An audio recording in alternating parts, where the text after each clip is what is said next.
Assalamualaikum warahmatullahi wabarakatuh. Good morning everyone. Welcome to the PICEI, or we could say Pedagogika International Conference and Educational Innovation 2024 Batch 2 in Aula Professor Abdul Kasam. I would like to welcome our esteemed and honorable guest, Governor of Gorontalo, Dr. Insinyur Muhammad Rudi Salahuddin, Rektor of Universitas Negeri Gorontalo, Profesor Dr. Insinyur Edward Wolok, ST, MT, IPM, which will be represented by Vice Rector for Planning, Cooperation in Information Systems, Dr. Harto S. Malik and Hum. The Dean of Faculty of Education Science, Universitas Negeri Gorontalo, Profesor Dr. Arwil Dayanto, SPD, MPD, Vice Dean for Academic Affairs of Faculty of Education Science, Dr. Pupung Puspa Ardini, SPD, MPD, Vice Dean for Student Affairs of Faculty of Education Science, Universitas Negeri Gorontalo, Dr. Chandra Chuga, SPD, MPD, and all the leaders in Faculty of Education Science, Universitas Negeri Gorontalo. And I will also would like to welcome Profesor Dr. Nordin Mamat from University Pendidikan Sultan Idris, Profesor Dr. Phil Ikhvan Haris, MSc from Universitas Negeri Gorontalo, Profesor David Evans from University of Sydney, Dr. Dana Mazarikova, PhD from Trnava University, PhDR Peter Kusi, PhD from Trnava University, all the professors of Faculty of Education Science in Universitas Negeri Gorontalo, lecturers and staffs of Faculty of Education Science, Universitas Negeri Gorontalo, and last but not least, our dearest presenters and participants of PICEI 2024 Batch 2, we really appreciate your presence today in Aula Profesor Ad-Qadir Abdul Samad building and also via Zoom meeting. PICEI is the international conference held by the Faculty of Education Science, which consist of 6 disciplines: guidance and counseling, primary education, non-formal education, early childhood education, leadership and management, and lastly, psychology. The theme of the conference today is strengthening well-being at school. I also would like to express our gratitude to our collaborators for conducting this event.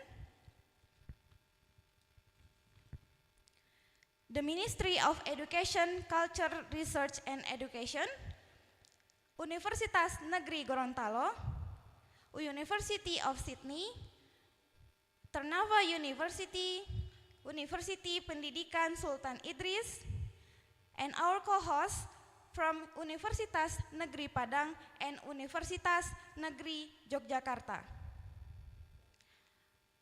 Without further ado, we will start the opening ceremony of PICEI 2024 Batch 2 by singing together our national anthem, Indonesia Raya.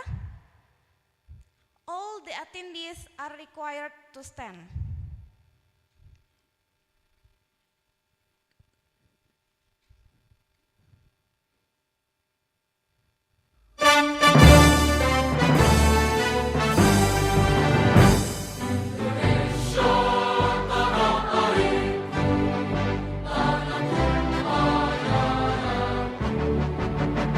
Di sanalah aku berdiri, jadi pemimpin.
and continued by singing the anthem of Faculty of Education Science.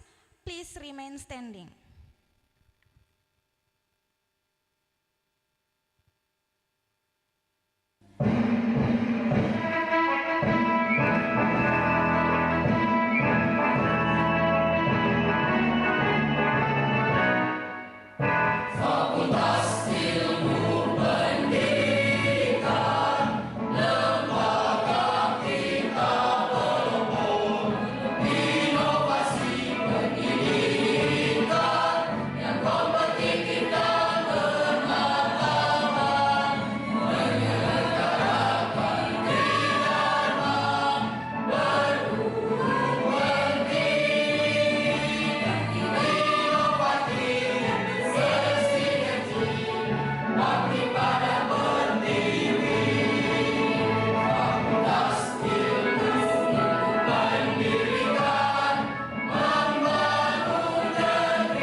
Thank you. Everyone, please be seated.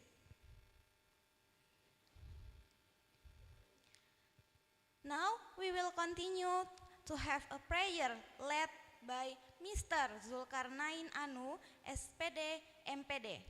Please feel free to participate in accordance with your own religious beliefs.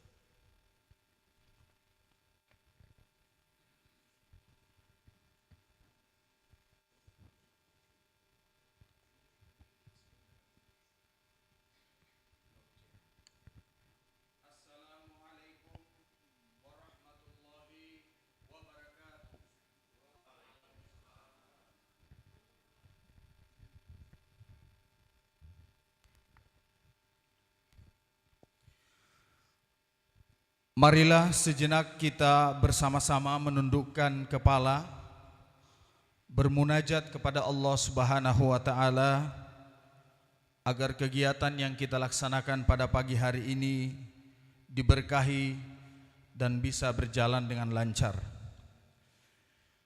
Dan izinkanlah kami akan memimpin doa dengan cara menurut agama kepercayaan kami, yakni agama Islam. Bapak dan Ibu yang hadir, baik secara luring maupun daring, dipersilahkan untuk menyesuaikan sesuai dengan agama dan keyakinan masing-masing. A'udzu billahi minasyaitonir rajim. Bismillahirrahmanirrahim. Alhamdulillahi rabbil alamin. Hamdan syakirina hamdan na'imin. Hamdan yu'afi ma yukafi mazidah. Ya Rabbana lakal hamdu wa laka syukru kama yanbaghi li jalali wa dzikal karim wa azimi sultanik. Allahumma salli wa sallim wa ala Muhammadin wa ala ali Muhammad. Allahumma inna nas'aluka ridhaka wal jannah wa na'udzu bika min syahatika wan nar. Allahumma ya Allah, ya Rahman, ya Rahim. Pada hari ini, Senin tanggal 30 September tahun 2024, kami semua berkumpul di tempat ini, maupun yang hadir secara virtual, hendak menyelenggarakan acara Pedagogika International Conference on Educational Innovation dengan memohon ridho dan izin-Mu ya Allah. Berikanlah semua langkah dan perbuatan kami dalam momentum kegiatan ini menjadi amal ibadah, amal yang bermanfaat kepada kami dan banyak orang. Allahumma ya Allah ya Wahhab, yang maha pemberi karunia, berikanlah kepada kami karunia-Mu ya Allah, bukakanlah pikiran kami, lenturkanlah lidah kami, dan berikanlah kepada kami ide-ide cemerlang untuk membangun bangsa ini dengan bimbingan dan ridho-Mu ya Allah. Ya Allah, ya Al-Batin, yang maha mengetahui yang gaib, bimbinglah kami dengan hidayah-Mu ya Allah. Berikanlah kami selalu dengan takdir-Mu, dan jadikanlah hati kami selalu ridho dengan pemberian-Mu ya Allah.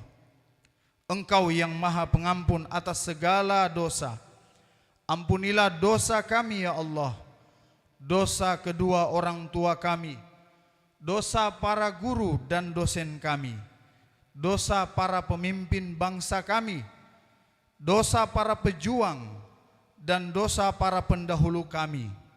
Tempatkanlah kami dan mereka semua ini dalam lindungan dan rahmat-Mu. Allahumma ya Allah, tunjukkanlah kepada kami bahwa yang benar adalah benar, dan berikanlah kepada kami kekuatan dan kemampuan untuk menjalankannya. Serta tunjukkanlah bahwa yang salah adalah yang salah, dan berikanlah kepada kami kekuatan dan kemampuan untuk meninggalkannya. Allahumma inna nas'aluka salamatan fid din, wal afiyatan fil jasad, wa ziyadatan fil ilmi, wa barakatan fil rizki, wa taubatan qablal maut, wa rahmatan indal maut, wa maghfiratan ba'dal maut. Allahumma hawin alaina fi syakaratil maut, wan najata minan nar wal afwa indal hisab. Allahumma qasim lana min khasyatika ma takhulu bihi bainana wa baina ma'siyatik, wa min ta'atika ma tuballiguna bihi jannatak, wa minal yakini ma tuhawwinu bihi alaina masaibad dunya, wa matti'na Allahumma bi asma'ina wa absarina bi rahmatika ya arhamar rahimin. Rabbana taqabbal du'aana innaka antas samiul alim, wa tub alaina innaka antat tawwabur rahim. Rabbana atina fid dunya hasanah wa fil akhirati hasanah wa qina adzaban nar, wa adkhilnal jannatal ma'al abrar. Ya Aziz ya Ghaffar ya Rabbal Alamin. Wa sallallahu ala sayyidina Muhammadin wa ala alihi wa sahbihi wa sallam.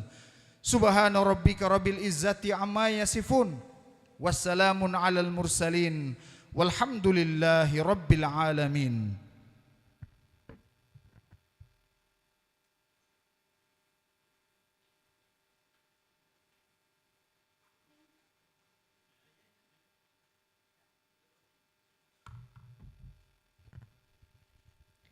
Thank you, Mr. Zulkarnain Anu, for the prayer. Now, I would like to go next our event. We will hear from the General Chair's report, which will be given by the Chairman of PICEI 2024 Batch 2. Please welcome Dr. Pupung Puspa Ardini, SPD, MPD.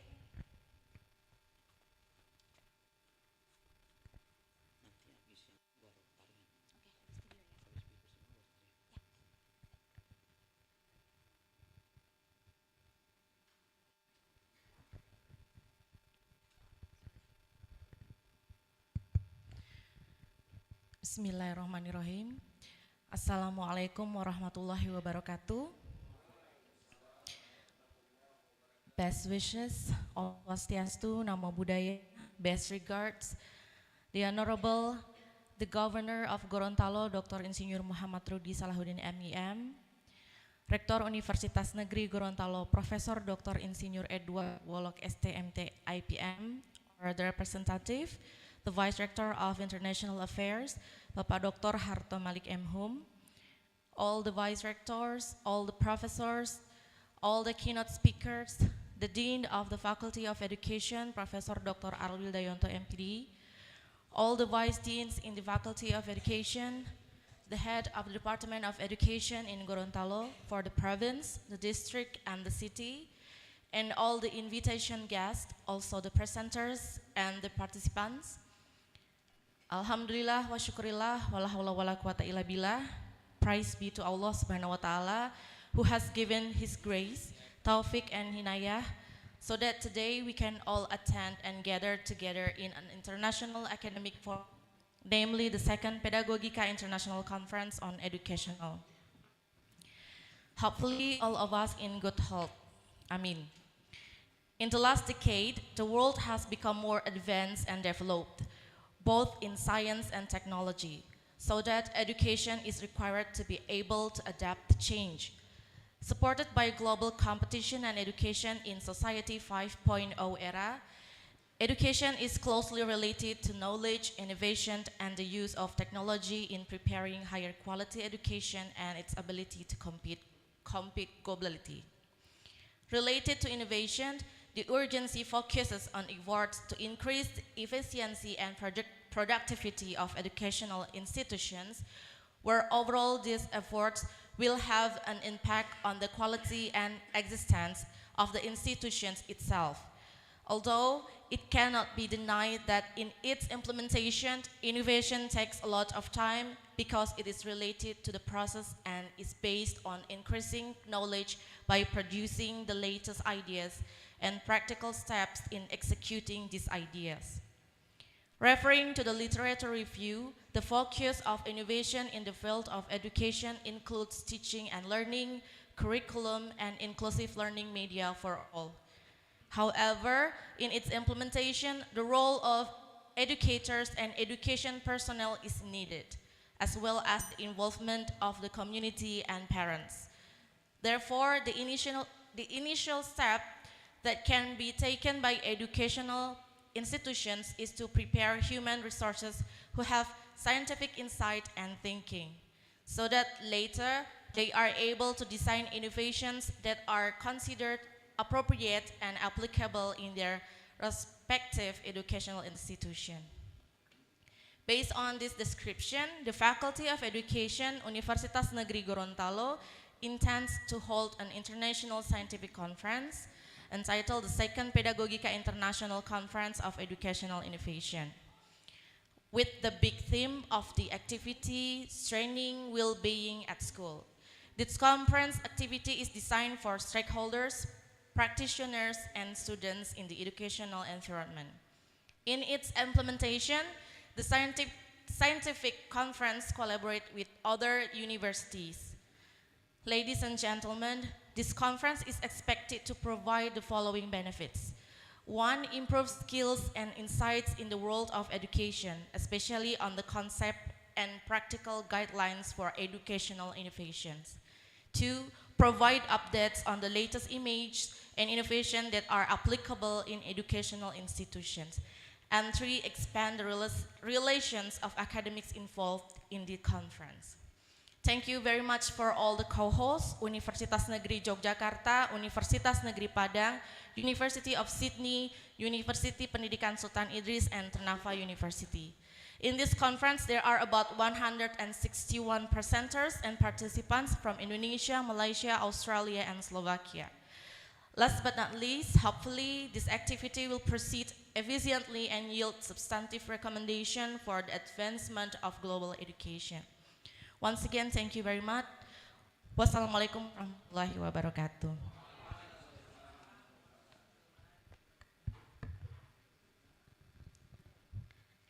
Thank you, Dr. Pupung Puspa Ardini, as the chairman for the amazing teamwork with all the committee. Next, we will welcome introduction speech delivered by the Dean of Faculty of Education Science. Please welcome Professor Dr. Arwil Dayanto. Time and stage is yours.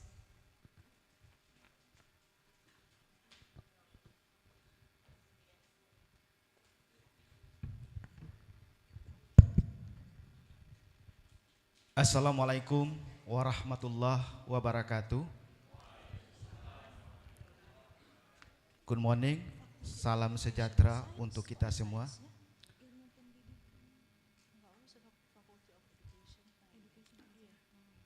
First, greeting to all of you, Honorable of Director Universitas Negeri Gorontalo, Mr. Professor Dr. Insinyur Edward Wallach, ST, MT-IPM was representative by Vice Rector 4, Mr. Dr. Harto Malik. Thank you very much. Keynote speaker, Acting Governor of Gorontalo, Dr. Insinyur Rudi Salahuddin. Thank you very much, Mr. Governor. Education and Culture, Attaché of Republik Indonesia, Mr. Profesor Dr. Irfan Haris, MSI, Profesor David Evans from University of Sydney, Profesor Dr. Nurdin Mamat, University Pendidikan Sultan Idris, Profesor Dr. Kusi, and Dana Masa Rikonova from Tranava University. Thank you very much. Distinguished guests and full participant of international seminars. First of use express of gratitude to Allah Subhanahu wa Ta'ala.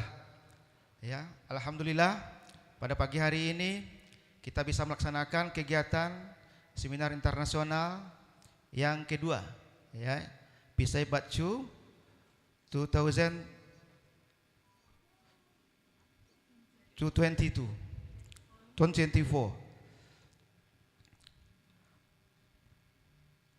Dan kami berharap kegiatan PICEI yang kedua hari ini bisa dilaksanakan dan menambah wawasan kita, baik dosen-dosen maupun para guru besar dan para mahasiswa juga yang ikut pada kegiatan hari ini bisa menambah wawasan dan bisa bersinergi pada tataran global. Oleh sebab itu kami berharap Bapak Ibu dosen yang hadir secara virtual maupun secara offline pada hari ini di ruangan Abdul Qadir Samad bisa mengikuti kegiatan ini dengan baik. Sekaligus kami berharap pada kegiatan yang dilaksanakan ini bisa menambah kerjasama yang intens, termasuk meningkatkan IQ kita, kinerja kita. Laporan malam tadi kita berharap bisa berada pada posisi yang kedua dari 11 fakultas. Tentu dengan kegiatan PICEI yang kedua ini banyak artikel-artikel kita yang bisa dipublikasikan di jurnal-jurnal yang bertaraf internasional maupun di proceeding. Nah, kita berharap pencapaian IQ kita paling tidak pada akhir tahun bisa mencapai 3 besar, karena memang Bapak Wakil Rektor dalam hal ini membidangi tentang indeks kinerja fakultas. Oleh sebab itu kepada dosen-dosen yang masih mempersiapkan ataupun belum selesai, ya, silakan diselesaikan secara cepat artikelnya untuk bisa dipublikasikan dalam seminar internasional ini. Terakhir kami bermohon kepada Bapak Wakil Rektor bidang kerjasama termasuk dalam sistem informasi, Bapak Dr. Harto Malik berkenaan memberikan sambutan dan membuka kegiatan ini secara resmi, dan kepada panitia yang sudah menyiapkan kegiatan ini dengan baik, kami ucapkan terima kasih yang luar biasa kerja kerasnya. Bahkan kami diberikan baju seragam, terima kasih Bu Ketua, ini luar biasa ini. Ya, tapi Pak Warek tidak dikasih ya. Nah, ini nanti diantar Bu Warek ya. Ini supaya tidak ada perbedaan antara Pak Dekan dengan Pak Warek kan yang membuka kegiatan ini ya. Termasuk kajur-kajur. Demikian, terima kasih luar biasa kegiatan hari ini. Kepada narasumber, keynote speaker, Bapak Gubernur, kami ucapkan terima kasih yang sudah berkesempatan untuk memberikan banyak informasi berkaitan dengan bidang pendidikan. Demikian, terakhir kepada Pak Warek, mohon maaf segenap kekurangan kami dalam menyelenggarakan kegiatan ini.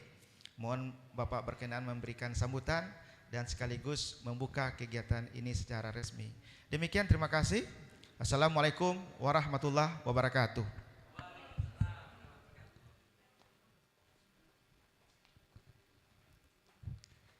Thank you, Professor Dr. Arwil Dayanto, SPD MPD, for your valuable speech.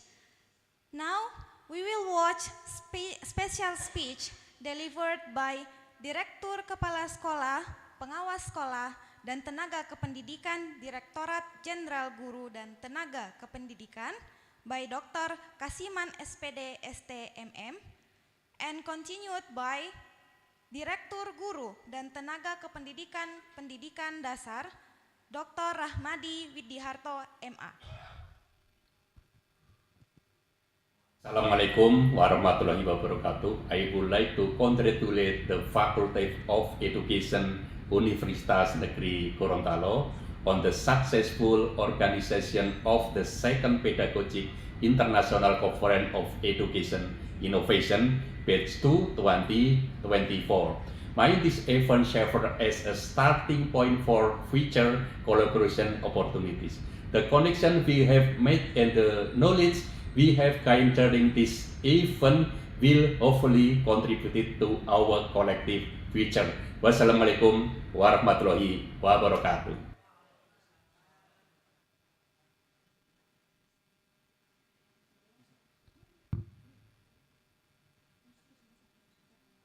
Assalamualaikum warahmatullahi wabarakatuh. I would like to congratulate the Faculty of Education Universitas Negeri Gorontalo on the successful organization of the second Pedagogika International Conference of Educational Innovations Batch 2 2024. May this event serve as a starting point for future collaboration opportunities. The connection we have made and the knowledge we have gained during this event will hopefully contribute to our collective future. Wassalamualaikum warahmatullahi wabarakatuh.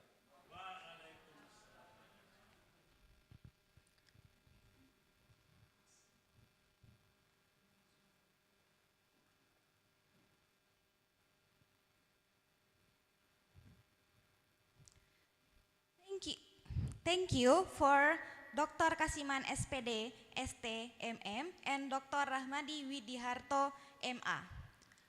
Now, we will watch special performance by KSK Ruang Seni Tolopani PGSD, Faculty of Education Universitas Negeri Gorontalo. Please welcome them with your big applause.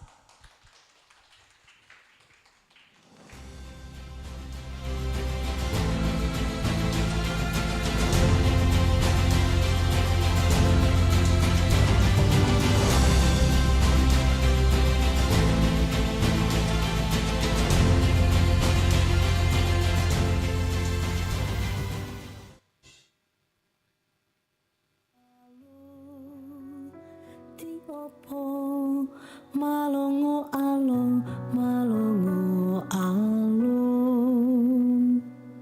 ulo umo pio, dila bolo potu alo.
Thank you, KSK Ruang Seni Tolopani, PGSD, Faculty of Education, Universitas Negeri Gorontalo for the wonderful performance. Now, we will hear the speech by Director of Universitas Negeri Gorontalo, which will be represented by Mr. Dr. Harto S. Malik, M.Hum, as the Vice Rector of Universitas Negeri Gorontalo. Please welcome to the stage.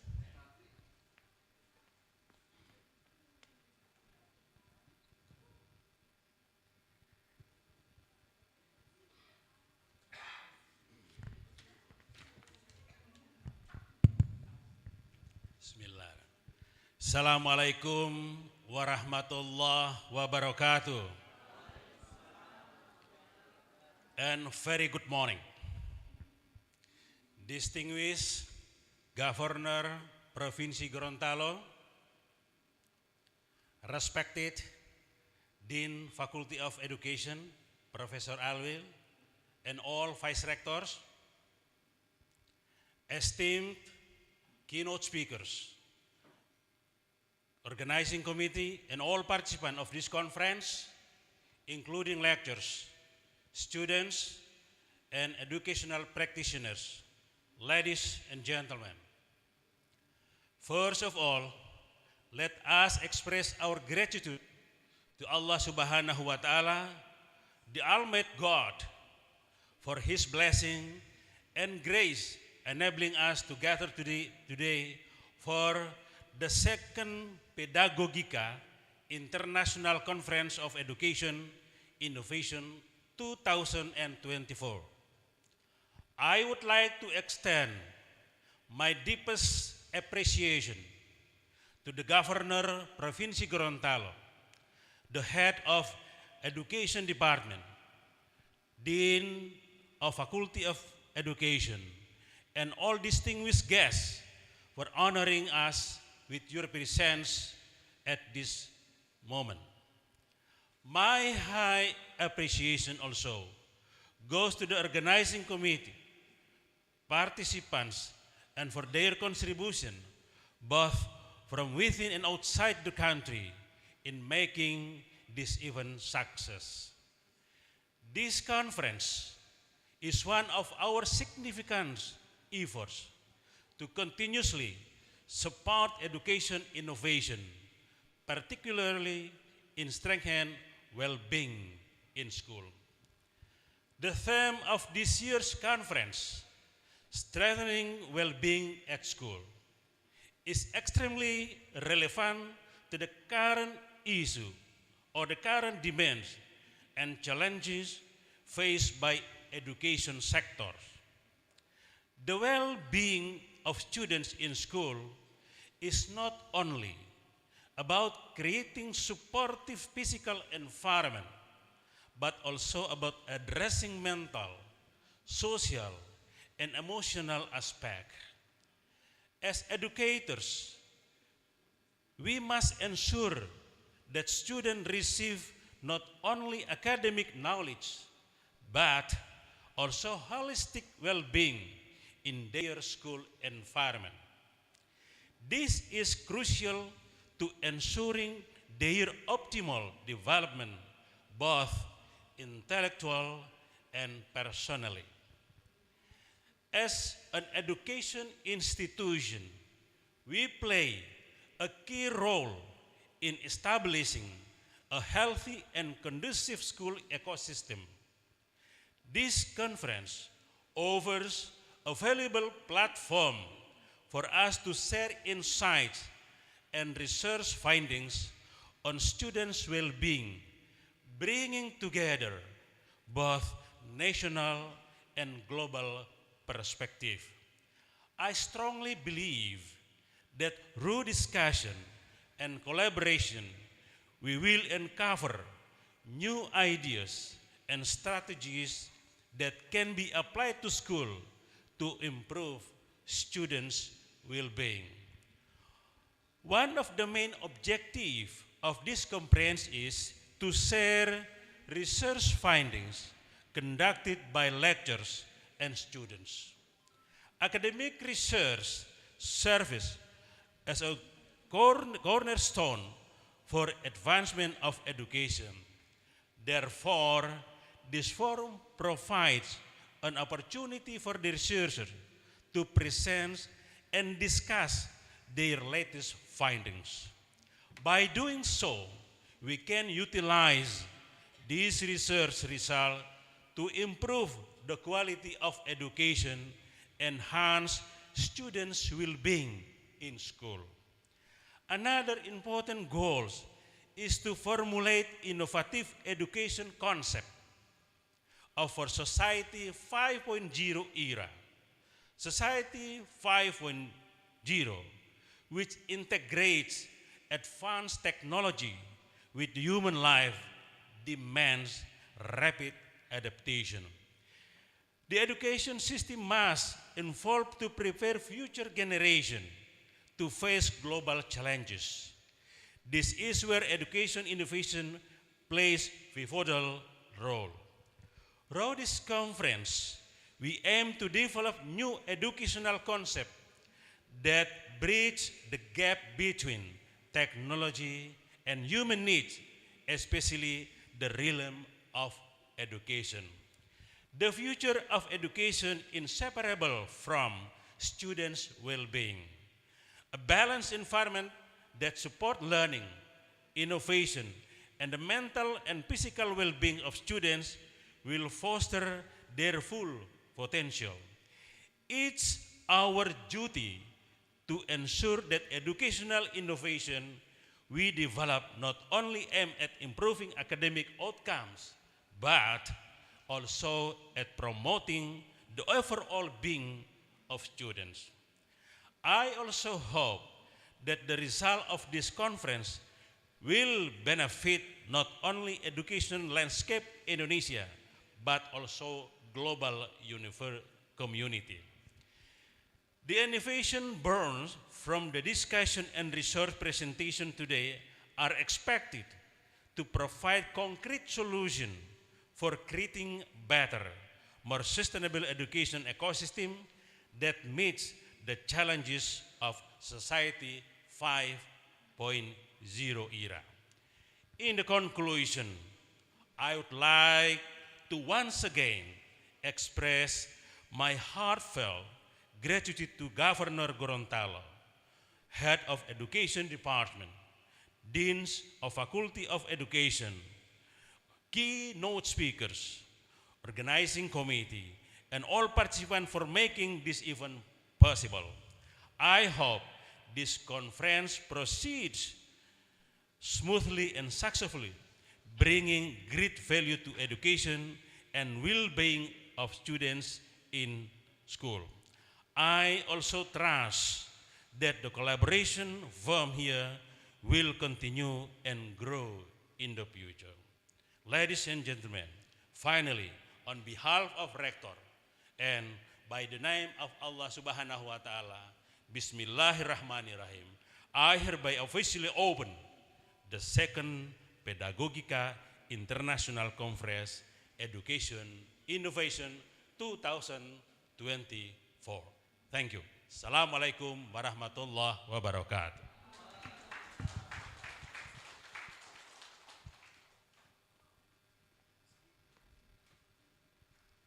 Thank you, Dr. Harto S. Malik M. Hum, for the opening remarks.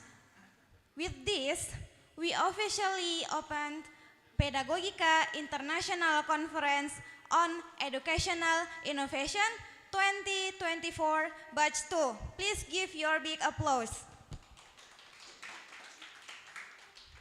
Before continuing to our main session, I warmly invite to our honorable guests to take photo together in front of the stage. For the Vice Rector of Universitas Negeri Gorontalo, the Dean Faculty of Education, all the Vice Dean of Faculty of Education, and all the leaders in Faculty of Education, please welcome to the stage.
ready?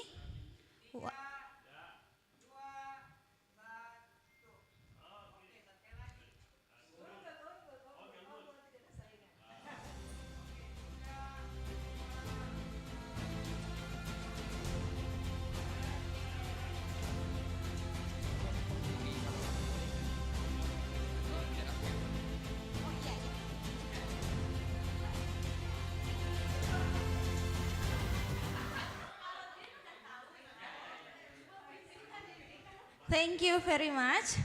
Before we continue to our main session, I would like to again welcome our participants in Aula Professor Abdul Qadir Samad and also via Zoom meeting. We have hundreds of participants waiting in Zoom meeting, and now we will enter our first main session, which is keynote speech that will be delivered by 6 respectable speakers. For the first part of this session, we will be accompanied by Mrs. Waode Eti Hardianti, SPD MED, as the moderator via Zoom meeting. Hello, Mrs. Eti.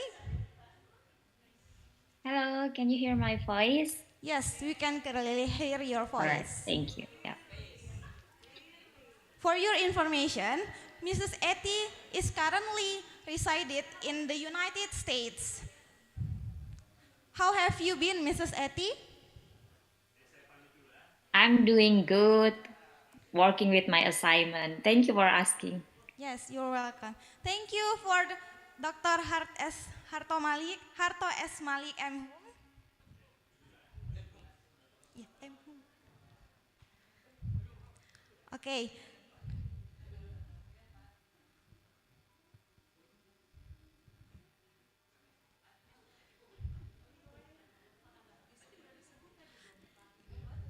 Now, I shall hand the event over to Mrs. Eti to conduct and guide us through our keynote speech session. Time and stage is yours, please. All right, thank you very much, Ms. Husnul, for the great introduction.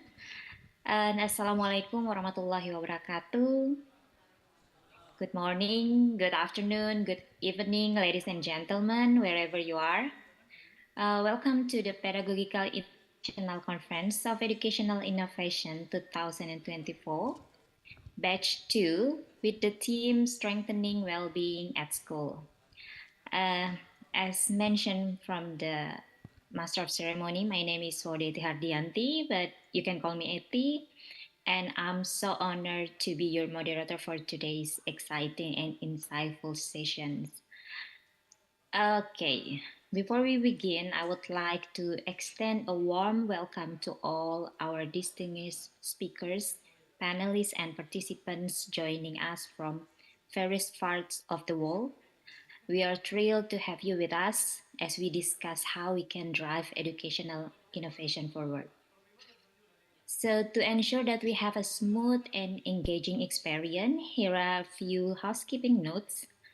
I would like to remind you to make sure that your microphone is muted during presentation to avoid background noise. And if you have any question, you can just type your question on the chat box, or you can use the Q&A feature, and we will address them during the designation question and answer sessions.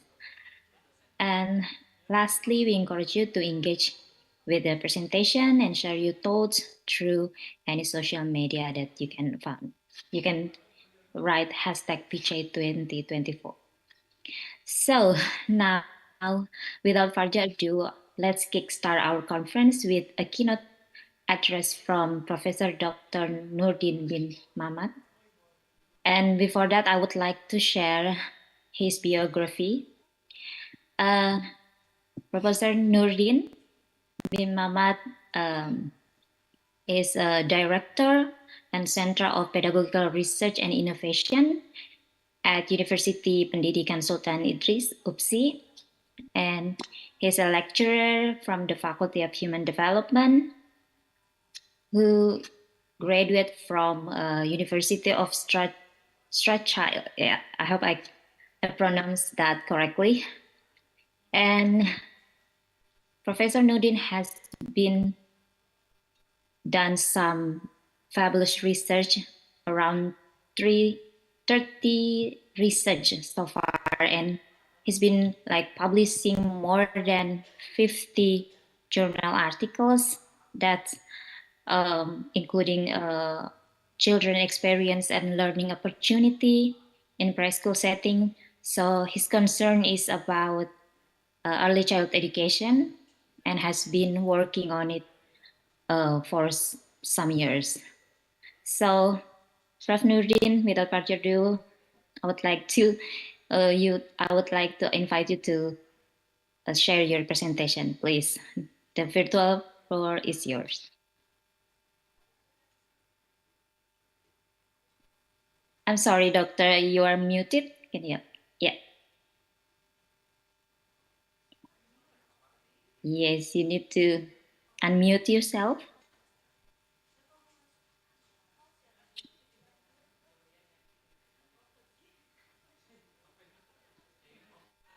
Okay. Yes. Can you hear me? Please. Yes, clearly. All right. Thank you very much. Assalamualaikum warahmatullahi taala wabarakatuh, and very good morning for everyone. Thank you, Eti, for introduce me. Just for the audience and for my colleagues of presenter and all the committees. Thank you, and thank you also for my good colleagues from Gorontalo. So thank you very much. I am very happy to be your speakers and to share my experience and my research based on my research. Can you proceed the next slide, please?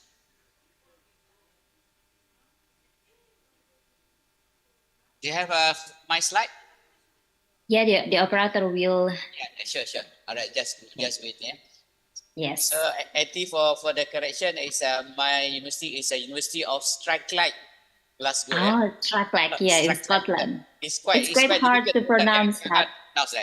All right. Yes. So I will share regarding this how to strengthening well-being at a school, which is I focus on nurturing children character for the future, and so I hope that this is based on my previous research and my colleagues regarding how to strengthening well-being at the school, especially for early childhood age, early childhood years. All right, we go to the next slide. So before that, Eti, how much I can spend my time here? I think 20 minutes is 20 fine. minutes. All right, sure. I'm sure that I will finish within 20 minutes. According to Imam Al-Ghazali, there's more to a dual respect regarding the teachers and the pupils. That's according to Imam Ghazali. That is mean that this is important. We started with teachers at first, and also continue with our children, especially children at the early childhood age. So it's important for us to make sure that the quality of our children access at the preschool level and also at the primary school level. This is the key point for us to make sure that we strengthening at the first age. At the first age of strengthening well-being is started with the first age. And this also in line with the Education 2030's agenda from United States Nations, which is for sustainable development. All right, so this is my introduction. Show that we must strengthening our children at school age. Started with the teachers' competency and also delivering skills and knowledge to our children. All right, we go to the next slide, please.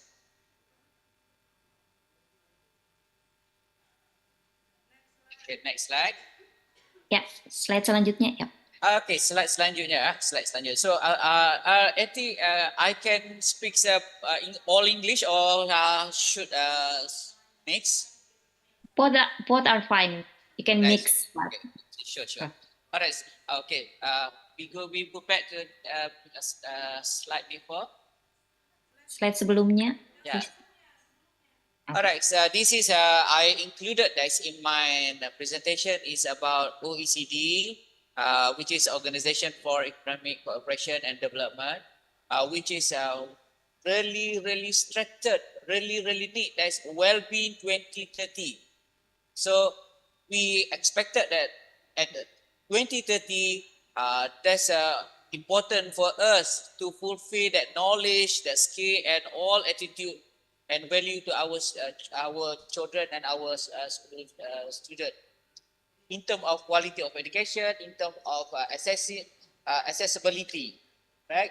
So it's important for us to make sure all these part we must fulfill before 2030. All right, next slide, please.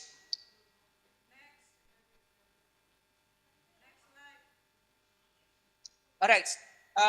What I'm trying to share here is how we, as a professor, as a teacher, as the caregiver, to make sure that nurturing holistic well-being for future education. So when I focus on my research about how to make sure all this holistic well-being is develop character through various theoretical courses and experiential service learning, a practical and mandate subject in the curriculum.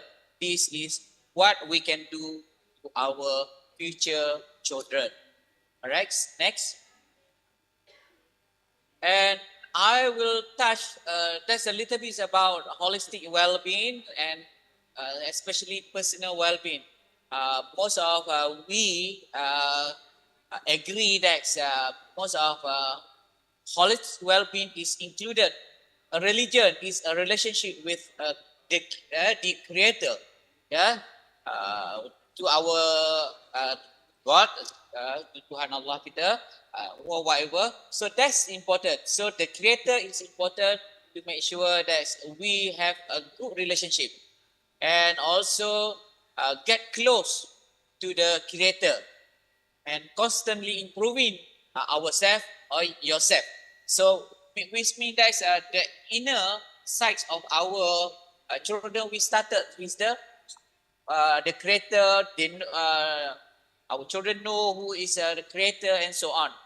And also be responsible, be honesty, be fun, and think sensibility and maturity, sensitive enough. All this is what we try to make sure that well-being included in our children. Okay, next slide, please.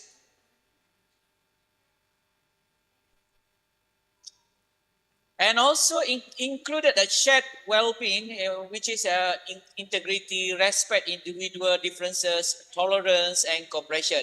I'm sure that this is part of our responsibility in developing children character. All right, next slide. And we also we cannot deny that we need a good attitude in make sure that well-being is enough. For example, a good quality from an inner aspect. Make sure be kind, make sure sincere, with need in our children mind, and willing to sacrifice, willing to fight, and also humbleness and positive thinking. This is all this what we call well-being in early childhood, which is we must nurturing them. We must make sure they already have a knowledge about well-being at the first age or at early childhood level. Next. And don't forget, at the age of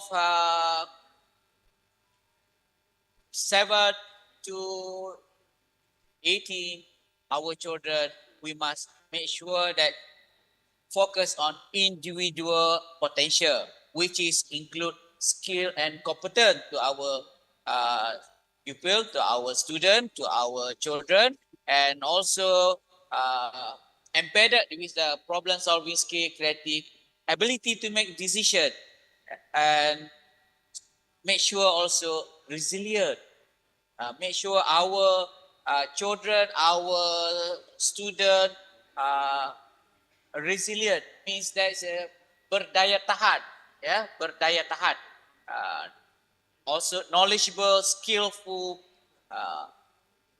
and at the current situation is also need a global marketability.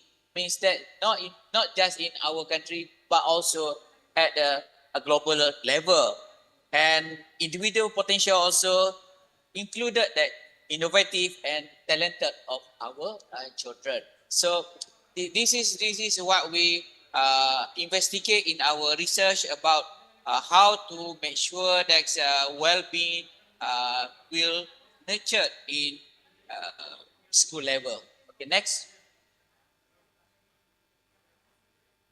So how to strengthening well-being at school? I have a few recommendation. Actually, is included in line with the OECD on United Nations 2030, which is first personalized learning. Children need personalized learning at school level. Second, at this current situation, a project-based learning also important. And also strengthening on character education, social emotional learning, and last but not least, this is the most important part at the current situation, which is digital literacy. So I'm sure that we at the school level must make sure we are same standard at the home situation, home environment. So make sure we have a balance school and home. So make sure we do want we teach the previous we using at the school level is no digital literacy enough. But at home they are exposed with YouTube, they are exposed with Instagram, they are exposed a lot of digital literacy. So we must make sure. Okay, next slide, please. And part of the classroom is about future role of teachers. First is a facilitator of learning. Teacher become a facilitator. Teacher become personalized learning, social emotional learning. Teacher now is not director. Teacher is mentorship. Teacher must collaborate learning with the children, and teacher also as agency to our parent, right? Okay, next slide, please. There are some issues regarding teachers. I listed in my team research is about appropriate learning for children for student level. We must make sure that learning appropriate at the student level. We must make sure that instructional strategy. We must make sure leadership and communication ability, teachers quality, teacher profession. We don't want teacher as the last choice of career for our student at university level. Lack of passion, lack of expertise, lack of teaching philosophy, that's the issue. And difficulty in adopting various strategy and technology, sense of belonging, responsibility. Don't make sure that they feel that, oh, this is I just looking for job, but I'm not passionate enough. So there's no sense of belonging. And also lack of a positive emotional intelligence. All right. So next slide, please. All right. Next is about characteristic of scholar teachers. So I listed that compassionate, creative, innovative, collaborative, and adaptive. This is a part of a characteristic of teacher. So teacher must caring, teacher must considerate, teacher must empathic, teacher must passionate, tolerant, kind. So before we let children know, make sure our teacher also compassionate, our teacher also adaptive, our teacher also innovative and collaborative. All right, this is from our research. Next. And then we try to engage with 3E, means engage, empower, and emancipate. This is a teacher model we produce from our research, which is from UPSI. This is what we call a model.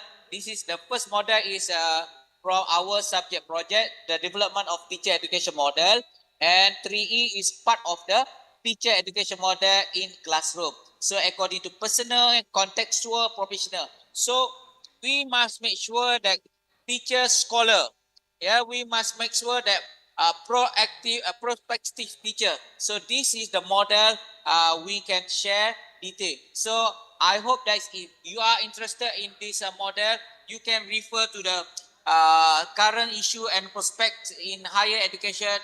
We produce online. You can get free detail and our research input. So I hope that this is meaningful for our audience to get information about the model of the teacher. So next slide, please. All right. In terms of classroom, we produce a few components of a future classroom. So we make sure that teaching and learning and facilitating strategy for future classroom, classroom technology infrastructure, classroom infrastructure.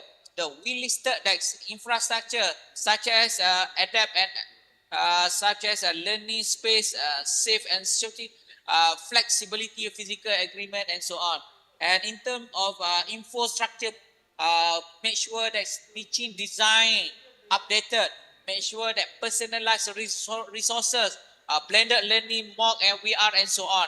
And make sure that we don't forget that assessment, instrument and rubric must align according to appropriate age and according to contextual. Let's say this assessment is suit for the Indonesia, suit for Malaysia, but maybe it's not suit for Filipino or Philippine or others country. So we make sure that info and infra are in line.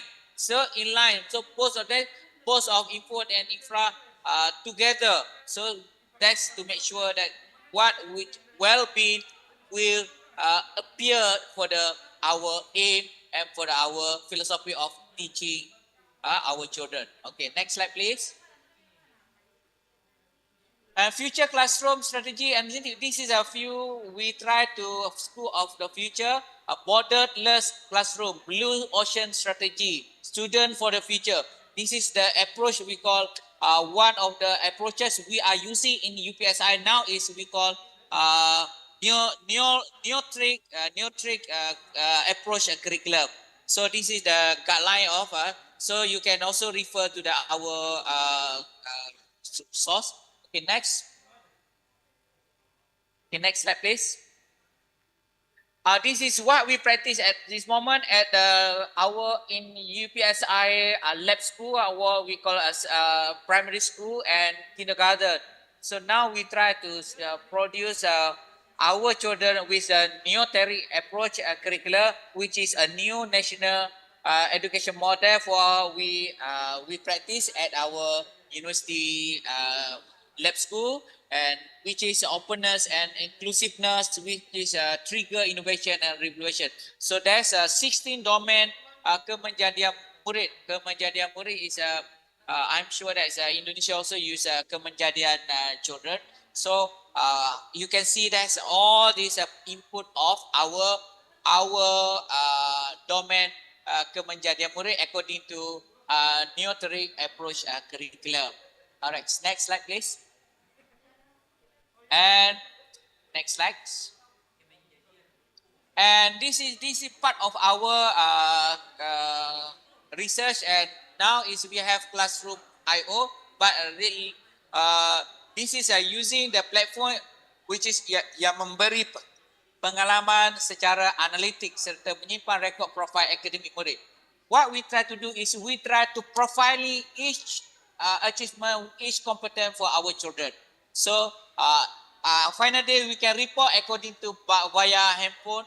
All the profile murid menyediakan laporan and analisis terperinci. So what we practice at our school in UPSI. So we hope that from our research and from our implementation at the school level can produce a well-being children, can produce a well-being student, a well-being child for the next future. All right, sir. Next slide, please.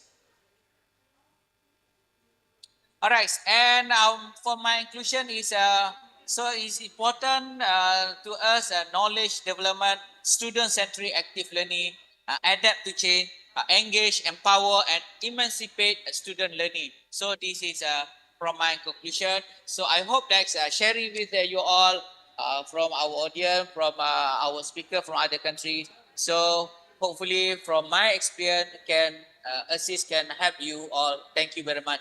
Assalamualaikum warahmatullahi taala wabarakatuh.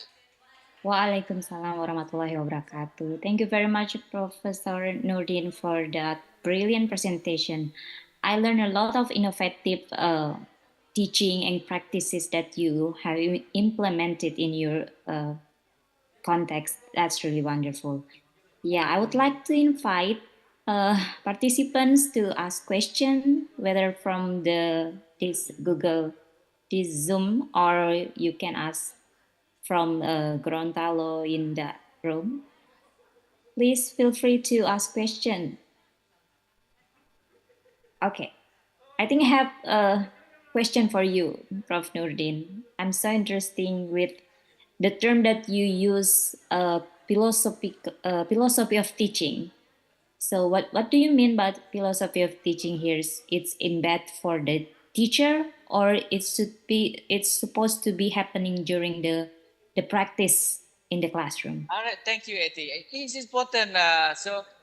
First, we must make sure that our graduate, university graduate, especially for early childhood, especially for elementary and also for secondary teacher, before this, after they registered as a student from for our university, the first important is we must make sure that we must fulfill our teachers, future teachers, with philosophy to be a teacher. Philosophy means is we must nurture them with the what we call soul of teacher. Soul of teacher mean in bahasa Malaysia we here say is roh guru. Di Malaysia kita panggil roh guru. So make sure our future teacher mereka mempunyai roh sebagai seorang guru. If you have a soul or roh, I'm sure that you are passionate enough. I'm sure that they are plan to learn. So they feel that this is their job. Yeah, that's what we call philosophy, right, Eti? So yeah, that part of their identity as a teacher. Yes. Yeah, that's really inspiring to hear that, because now like many people struggling to find their identity as a teacher, especially in this era. So that's really and also they can live a career as a teacher because they don't have a soul. Yes. Don't want a teacher just a last choice of teacher. We must make sure that they are really passionate.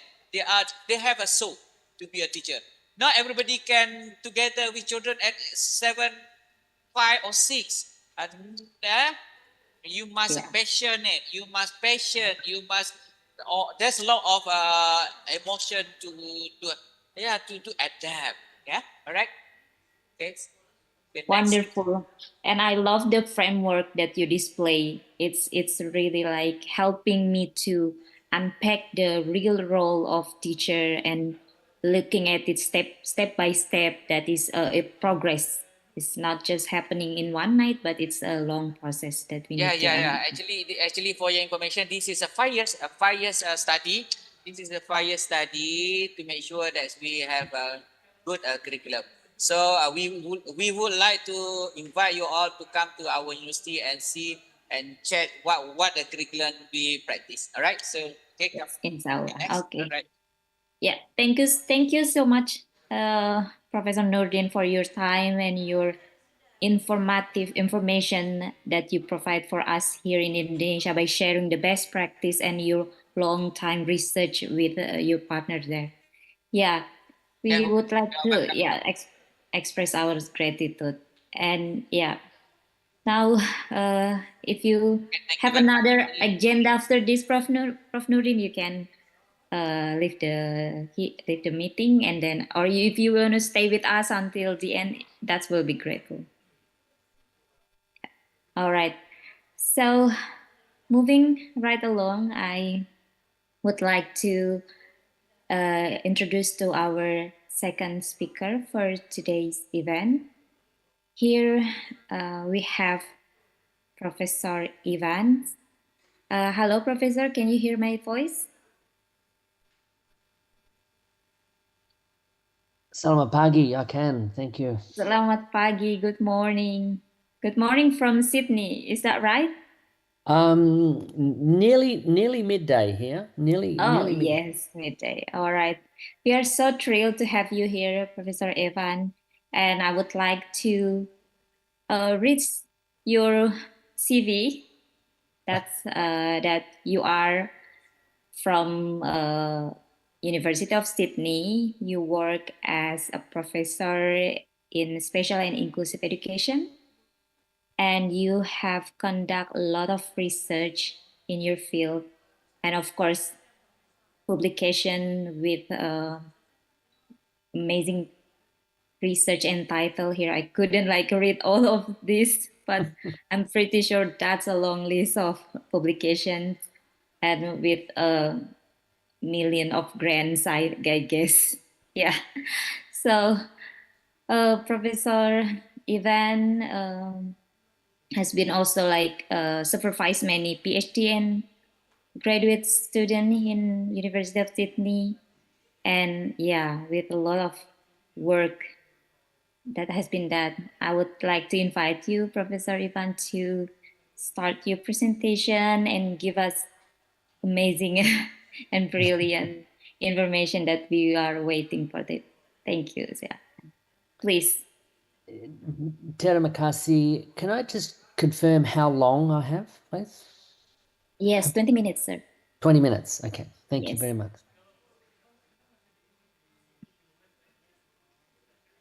Selamat pagi, everyone. I apologize that I do not have a grasp of Bahasa Indonesian. So I am trying hard here to have captions in the bottom that are translating into Bahasa Indonesian. I was asked to talk about strengthening well-being at school, and that title had me thinking long and hard about what does it mean by well-being, and how do we go about strengthening well-being in the schooling environment. So that's my topic for today. Before I proceed, though, I would like to recognise and pay respect to the elders and communities, past, present and emerging, of the lands that the University of Sydney campuses stand. For thousands of years they have shared and exchanged knowledges across innumerable generations for the benefit of all. I am on the land of the Dharawal people today, whereas the University of Sydney is on the land of the Gadigal people. I would also like to pay my respects to all Indigenous people in the audience today. So I thought it might be worthwhile, or for me anyway, it was worthwhile identifying where we're from. So I'm the blue dot, and if I have this right, you should be the red dot up there. And I believe that distance is around about 5,000 kilometers. So it's a way away. In the introduction, it was stated that I have been at the University of Sydney for quite some time, and I have. But I originally came from a little place there in South Australia. It is a town of about 3,000 people. It is 250 kilometres from Adelaide, and it's the desert. In there, and we only got eight inches of rain, or about, what does that become? That becomes around 800 millimetres of rain. So it's a very dry area, but it's on a river, and that river allows that area to grow many crops, citrus, vineyards, vegetables. It's a really, to me, it shows how when we cultivate an area and bring it to life, there are great benefits. And I'm going to try and make an analogy between that. The other place that I have spent a lot of my time, or just over 10 years of my time, is in Perth. And Perth always reminds me a little bit of the benefits of well-being. It is the most isolated capital city in the world. It is somewhere in the vicinity, I think it's about 3,000 kilometres. I think it's 3,000 kilometres from Adelaide, 5,000 kilometres from Sydney. It's a very isolated city. But the people in Perth, they are very passionate about their city. They're very passionate about their part of the world, and they work together to bring about a positive, exciting environment. Again, developing, strengthening well-being in the classroom and in the school. I'm hoping to bring some analogies there. This is where I am now. I've been here at this institution now for 22 years. That is the main building on campus, and people go, wow, it's old. I thought it was old too. The front part apparently is old, but anything behind it is actually a lot more recent. My office is down there, just down the road, there, and in a much newer building. It's a glamorous environment. Very privileged to work in that environment. But I also am very conscious of the beauty of the area in which many of you live there in Gorontalo, in Sulawesi, and that beauty is in the eye beholder in many ways. And that beauty is in the beholder. So, well-being in schools. What is well-being? So I went and as an academic, I went and looked up well-being, and I noticed the previous speaker was quoting from United Nations and UNESCO. Well, I went to the World Health Organization. A positive state experienced by individuals and societies. Similar to health, it is a resource for daily life and is determined by social, economic, and environmental conditions. Well-being encompasses quality of life and the ability of people and societies to contribute to the world with a sense of meaning and purpose. And when I read that definition, there were some really key important concepts for me. Well-being, quality of life, contributing or to contribute to the world, and a sense of meaning and purpose. All of those features are important to us all. And as I was introduced as a professor of special and inclusive education, one group of people who I am particularly interested in and particularly passionate about, I sometimes wonder whether they fit into this concept of well-being, because they're often excluded from education. And if they do receive an education, it's often something separate and different, separate in terms of where they get educated, separate in terms of the content they receive, and making a sense of meaning and purpose is often detached from their society. And I'm talking about persons with disability. I'm talking about a group of people who in many parts of the world are still excluded from education. So students, so my presentation today is going to have a very heavy focus on that group of students.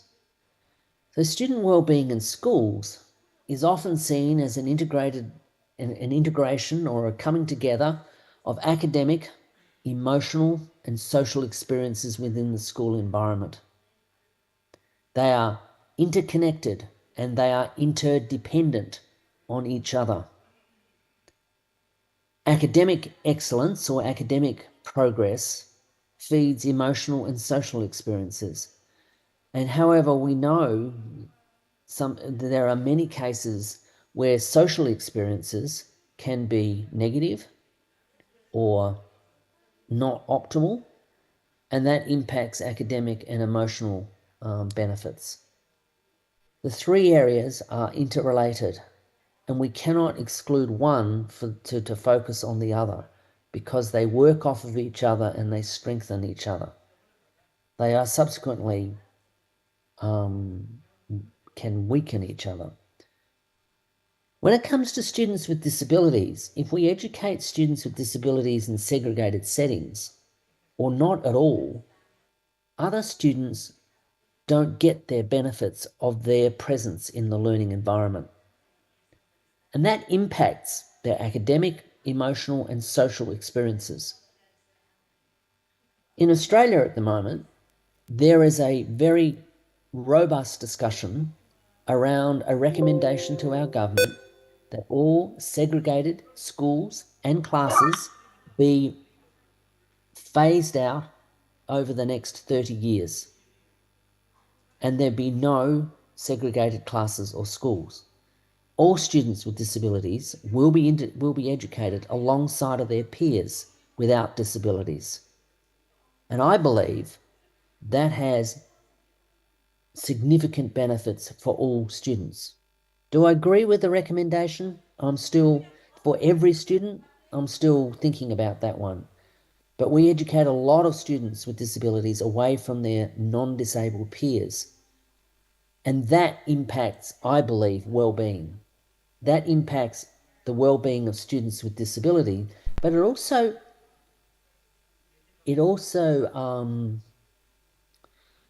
does not allow students without disability to celebrate and experience and appreciate the differences that we all bring. Wellbeing in schools is a multidimensional and context-dependent construct. The previous speaker was talking about the importance of teacher passion, of teacher philosophy, those sorts of things. When we have passionate teachers, when we have passionate communities, when we have a positive environment, that context can support.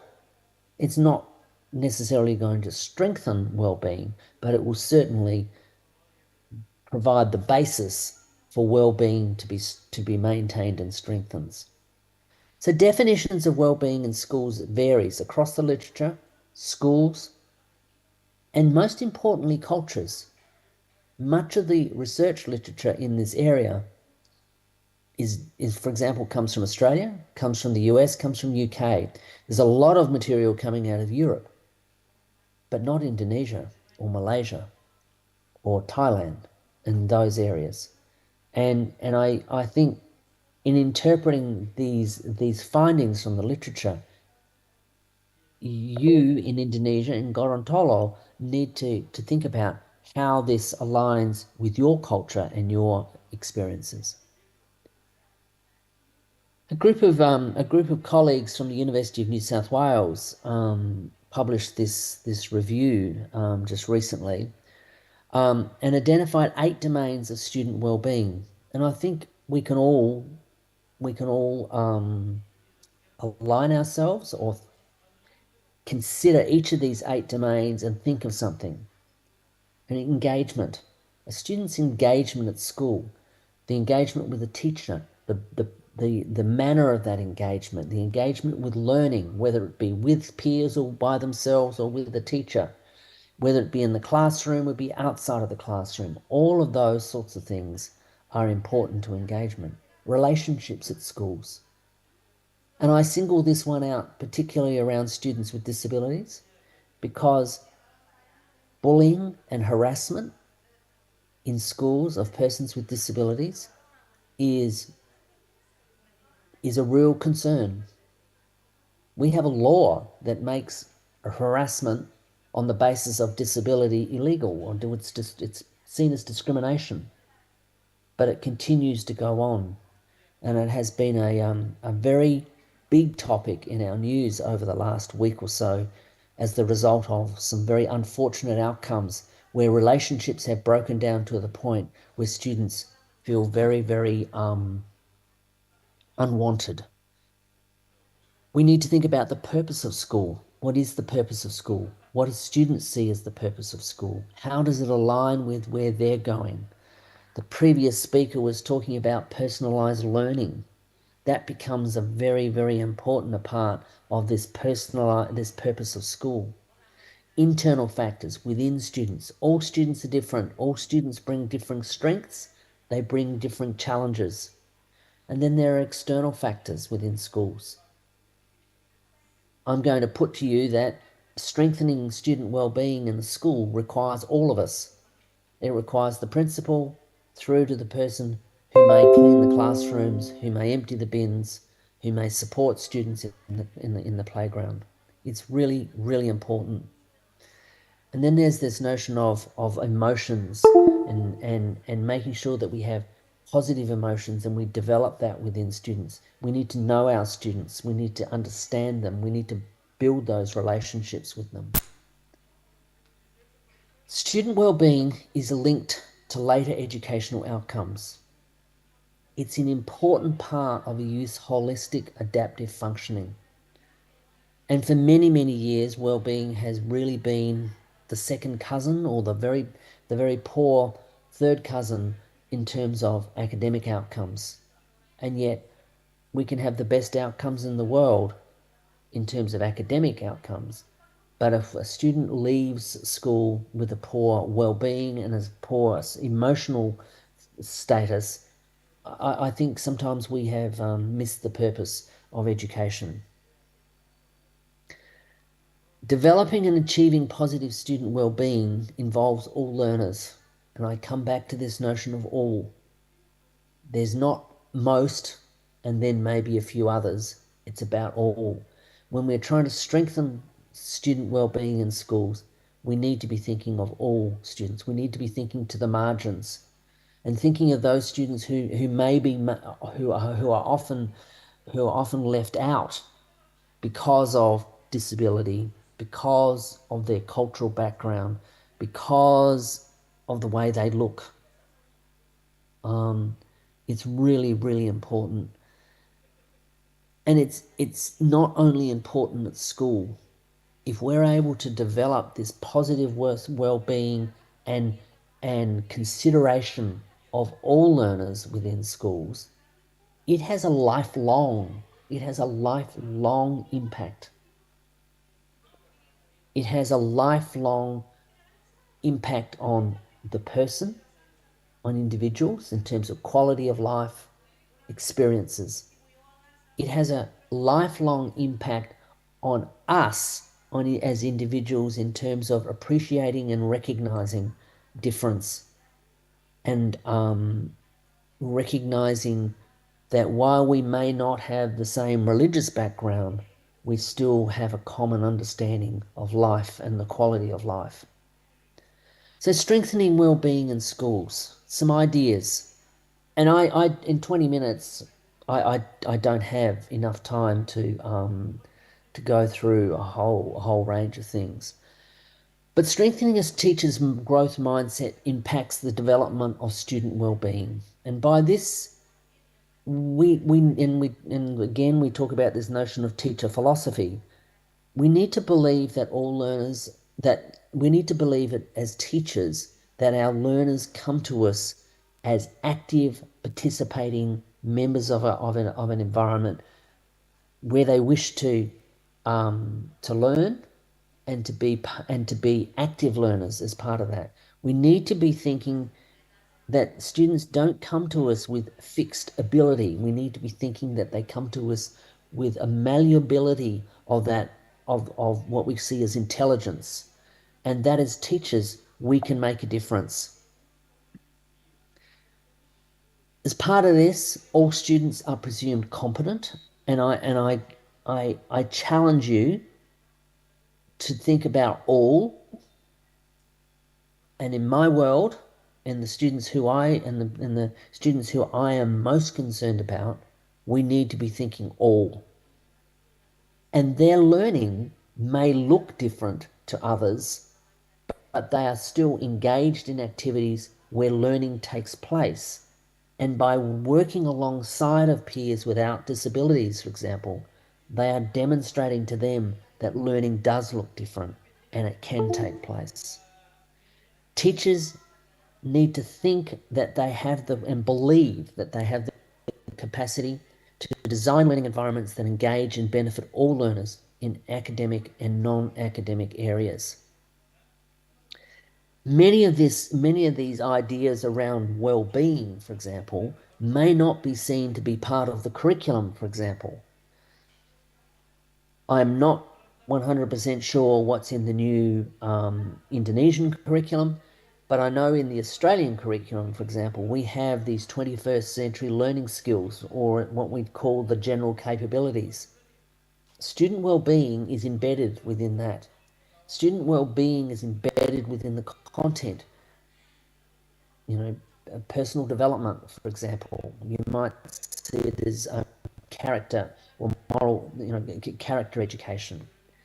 But we need to believe as teachers that we have the capacity to design learning environments for all, and I'll come back and talk about that in a minute. A pedagogical framework to support teachers is something that, to illustrate their growth mindset, is limited. But Wang and a review talk about sensitivity to student needs. I've already mentioned that. Knowing our learners, knowing what motivates them, knowing what interests them, knowing what their strengths are, and where they want to be going, so we need to be listening to their voice. Focus on mastery-orientated goals, where failure is an opportunity to learn, where teaching students so they acquire a skill, acquire content, acquire a way of thinking is really important. Not just, we're just going to cover that content and move on, but we need to provide opportunities for students to provide high quality feedback, more than just well done, things back around about feed up, feed forward, in terms of encouraging students and learners to go the next step. Some pedagogical implications. Differentiation is held up as being very important. So that goes back to that notion of sensitivity to individual student needs. Proactively plan to match instruction, activities, resources to the diverse needs of students. I have a little bit of a problem with that definition of differentiation, but my colleague Gemma Scarparolo, I know, is very passionate about that area, and she has some other ways of thinking about differentiation. And those of you who know me, I'm a big fan of this notion of universal design for learning, a framework that guides the shift from designing learning environments and lessons with potential barriers to designing barrier-free, instructionally rich learning environments and lessons that provide access to all. The newest framework for the Universal Design for Learning, or the newest Universal Design for Learning framework, version 3, has a very heavy emphasis or inclusion of elements that look at student well-being. So this is a proactive approach to learning, about designing learning environments that allow students to make choices, allow students to engage in a way that suits them. It requires teachers to guide them. It requires students to guide each other. And in that dynamic interaction between the student, the learning activities, peers, and the teacher, that's where I believe we get the best out of the idea of differentiation. I want to conclude by just highlighting some qualities from this framework that I have a lot of time for. It's around qualities of effective inclusive schools. And I see effective inclusive schools as making sure that student well-being and teacher well-being are a key part of the environment, key part of that context. Remembering student well-being is context driven.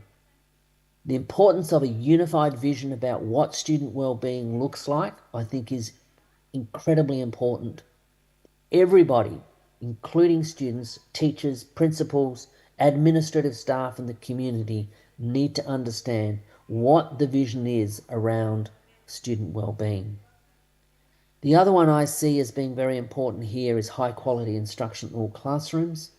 When there's high-quality instruction in classrooms, students have a positive outcome in terms of their learning, where learning is not everybody doing the same thing at the same time, but learning is different for all students.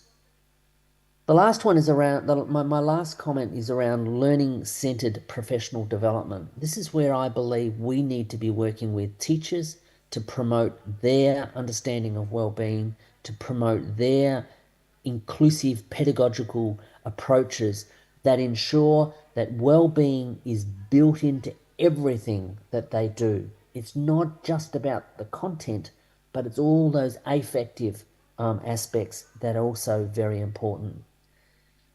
We need to make sure that teacher well-being in schools is looked after, and we need to develop and enrich growth mindsets. Personalised professional learning assists in achieving our mastery of the profession, in building our teaching philosophy, as was stated in the previous presentation. Targeted professional learning, communities of practice also working with each other to build capacity. In conclusion, well-being in schools is important for all members of the community, not only just for students, but it's also important for teachers and for families. A common understanding of what this means in all contexts is critical. What it means in your classroom, in the school, in the playground, in the community. Hearing all voices is critical to achieving positive well-being. And our students, as the research would say, have a much sharper understanding of well-being and growth mindsets than when I think we give them credit. They are worth listening to all the time. Terima kasih. Thank you so much, Professor Evans, for that insightful presentation. And your thought on well-being has certainly set the tone of what promises for us, especially for Indonesian, as you mentioned, that well-being is like constructed. And we need to find what define our well-being as Indonesian with our own values and what important and matters to our society. That's really empower and insightful. So I would like to invite my college and then all participants, if you have any question for Professor Evans, you can raise your hands here or you can send your message through our chat. Yeah, feel free to send message or questions. All right. Yeah, maybe I will ask you question, Professor Ivan, while we are waiting for other participants to ask question. I'm so interested with the notion that you mentioned that current understanding about well-being is mostly come from the Western society like Europe or US or even Australia. And do you think what factor that we can use to find our own our own well-being? And because this is quite new topic, and you mentioned that in Australia it's embedded in the curriculum, but in Indonesia it's separately. So how do you think that we can move to this narration about well-being.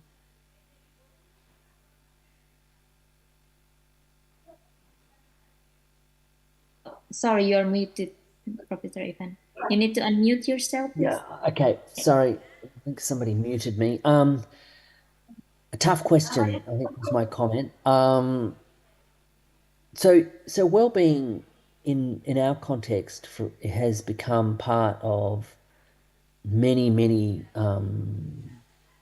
places. It's not just schools. For example, at the University of Sydney, we have a whole department that looks after student well-being. There are 75,000 students at the University of Sydney, and we have a whole team of people who work towards promoting positive well-being and mental health outcomes. And that's done within the context of the university. And one of the things that seems to be driving that, which again I see, and I see it to a small extent in Indonesia, is listening to the voice of students, listening to the voice of teachers. In terms of students, I think students have a really interesting understanding of what they see as being well-being and what makes their world, their context, a safe, empowering world.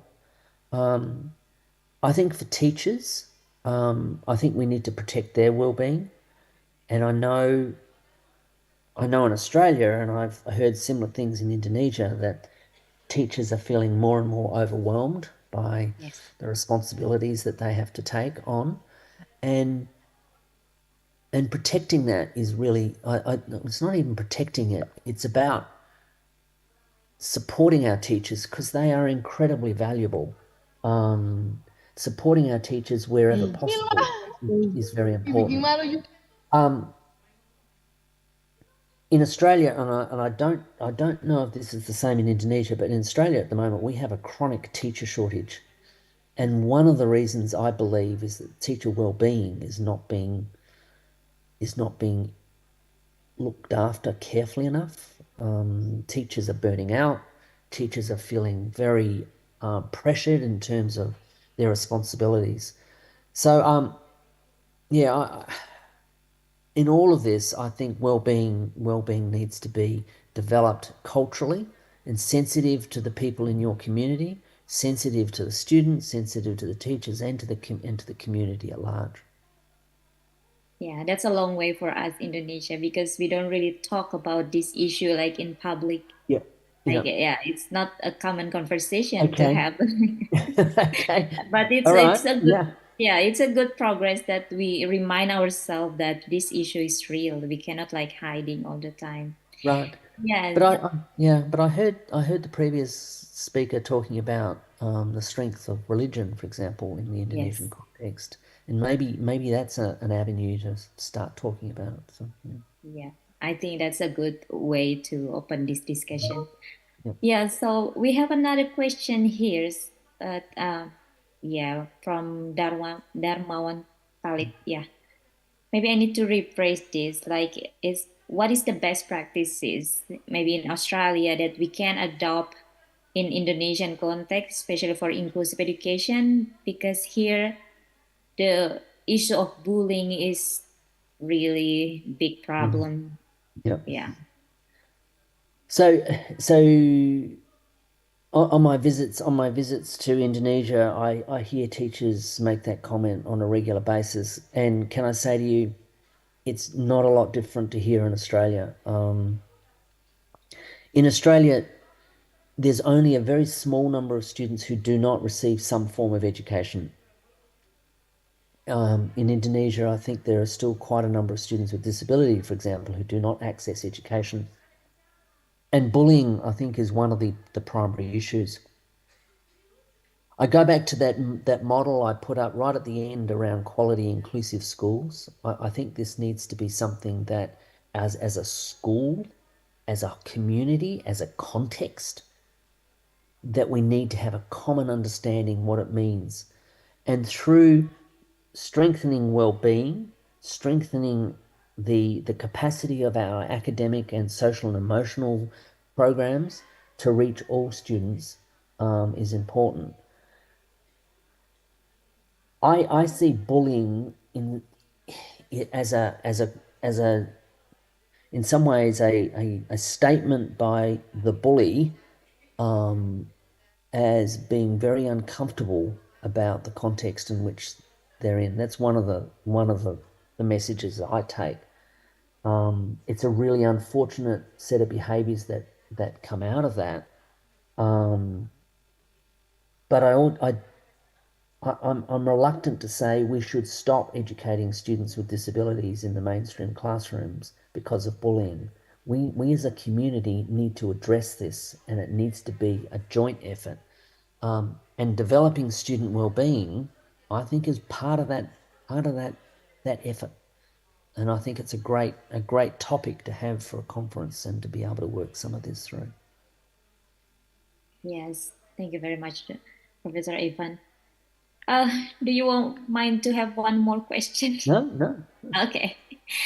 Okay, one more question from Pak Muhdit Ataufik. It's about integrated learning that focus on environmental issue to be linked to the classroom, so that students participate, like bringing the environmental issue to the classroom. Is that also feasible to do in inclusive education classroom in definitely. mainstream school? Yeah. Definitely. And when you get everybody working on environmental issues, whether they be local ones or whether they be community-based ones or country-based ones, I put it to you that when we have all of our learners working alongside of each other, you may be surprised at the way that students who we maybe now see as having a disability or who have some form of neurodivergence or identify as being neurodivergent, those people can provide some really interesting ideas alongside of all the other ideas that are being put together. I'm big on yes for that one. It is feasible, it is doable, and I believe that everybody learns from that. So is that also part of curriculum in Australia, like bringing environmental issues since like from early years? Yeah. Oh yeah, from very early, and the curriculum is flexible enough to allow that to happen, and the curriculum is flexible enough to allow that to be contextualized, whether it be in Gorontalo or whether it be in Kalimantan or wherever. It allows that to happen. There's a big focus on contextualizing it to local content situations. Yeah, I think it's like universal issue. Like we all experience the effect of environmental problems wherever we are living. Yeah. Yep. So, Professor Ivan, thank you very much for your pleasure. Your time. Thank you want very to much ask for your... some question from me and from the participants. That's quite a meaningful engagement, I think. Okay. Thank you so Happy much. to hear from anyone, but thank you very much for the invitation. Thank you to the committee, and I wish you very well with your conference. Yeah, thank you so much. We have a certificate at the end. We would like to give you a certificate of appreciation, but before that, we're going to move to the next speaker, and you can stay with us here if you have time. Thank you very much, Dr. Ivan. All right. Now, we will move to our third speaker. I can see here we have the Governor of Gorontalo. Hello, sir. Can you hear my voice?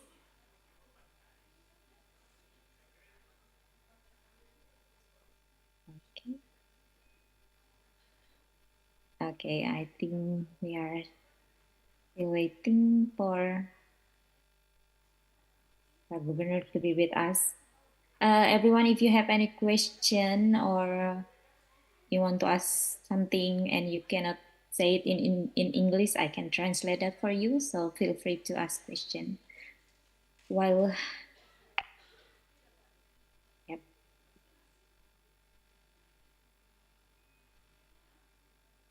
Oke. Sebelumnya saya mengundang Bapak Dr. Insinyur Muhammad Rudi Salahuddin, ME, selaku PLT Gubernur Gorontalo, Provinsi Gorontalo. Halo Bapak, apa suara saya bisa didengar dengan jelas?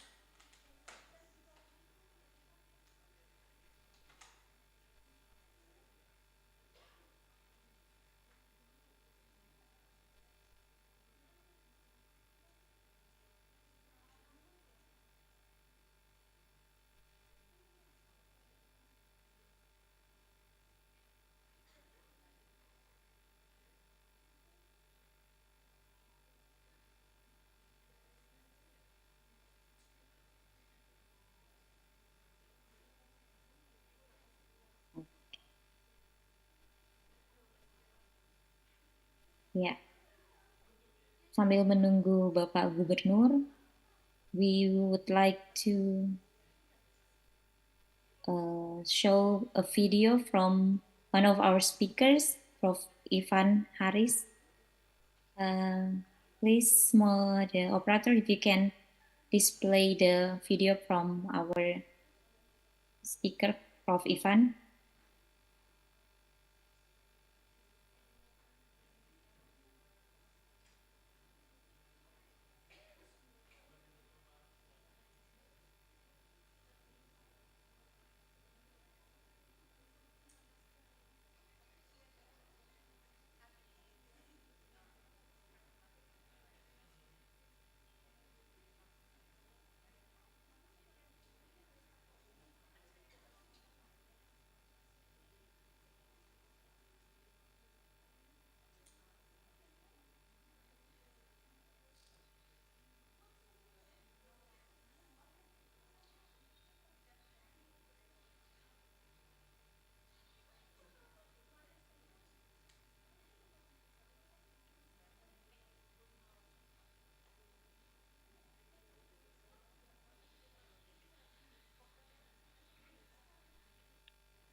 Okay, unfortunately, Prof. Ivan couldn't come here with us to present his paper.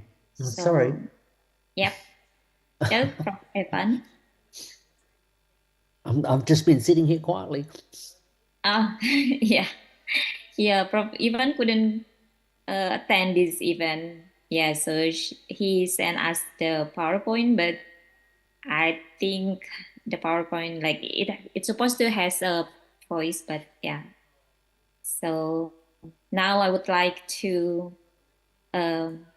give the certificate of appreciation for our amazing speakers. And please, operator, could you show the certificate of appreciation for our distinguished speakers who has been very patiently with us and share their valuable knowledge. Bismillahirrahmanirrahim. Assalamualaikum warahmatullahi wabarakatuh. Good morning, everyone, and welcome to my presentation. First of all, I would like to thank to you, the committee of the Second Pedagogika International Conference of Educational Innovation, for inviting me as a speaker for this conference. So let me start by saying a few words about me. My name is Iqbal Haris. I am a lecturer at Faculty of Education, Negeri Gorontalo. But currently, I am assigned as an Education and Cultural Attaché at Indonesian Embassy in Dili, East Timor. As you can see on the screen, today I am going to present about school meals program, ensuring a better well-being for students. In my presentation, I will focus on three major issues, namely, the first one, the insight about the school meals program and their contribution to the school well-being. The second, the school feeding program in Indonesia.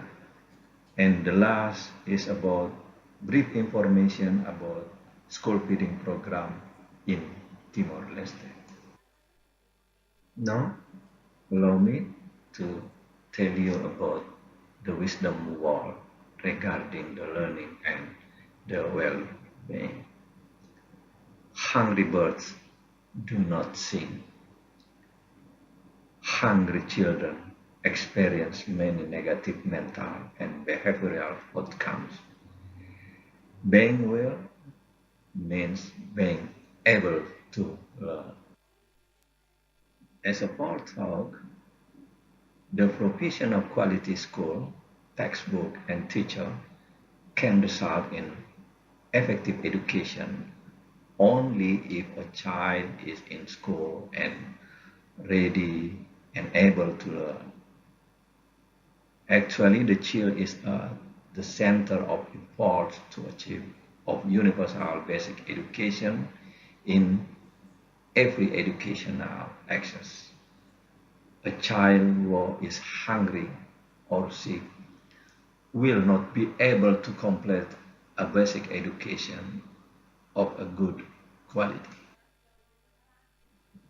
Many research reveal that school feeding programs are beneficial for the physical, mental, and psychosocial development of school-age children and adolescents. Nutrition during the school years is crucial for the physical, mental, and psychosocial development of children and adolescents aged 6 to 19 years. It is estimated that across the developing world, there are around 66 million school-age children go to school every day hungry, with 23 million hungry children, for example, in Africa. Attending classes hungry severely impact children and adolescents' abilities to learn, to thrive, and to realize their full potential. That's why food security strongly influences positive mental health outcomes in children and teens. And school can ensure that students have access to the nutrition food they need to learn and thrive. In the fact that school feeding and nutrition programs have made a major impact on children's physical health, development, and learning outcome, as well as For many children, food at school is often the first meal of the day. Ending malnutrition and making healthy food accessible is a critical component of the UN Sustainable Development Goals. In this case, SDGs number 2, zero hunger. This way, making safe and nutritious food accessible to everyone, everywhere. Making sure children are healthy and well nourished is crucial to their ability to grow, learn, and thrive. School meals support children to become better learners in school and to improve their overall well-being. School meals are essential safety net which helps to ensure that every child has access to education, health, and nutrition. For the more vulnerable students enrolling in school, attending regularly and learning is often made more difficult by illness, hunger, and malnutrition. In many parts of the world, children from vulnerable families are often put out of school when they are needed to work at home. There are multiple benefits of school feeding program. Every $1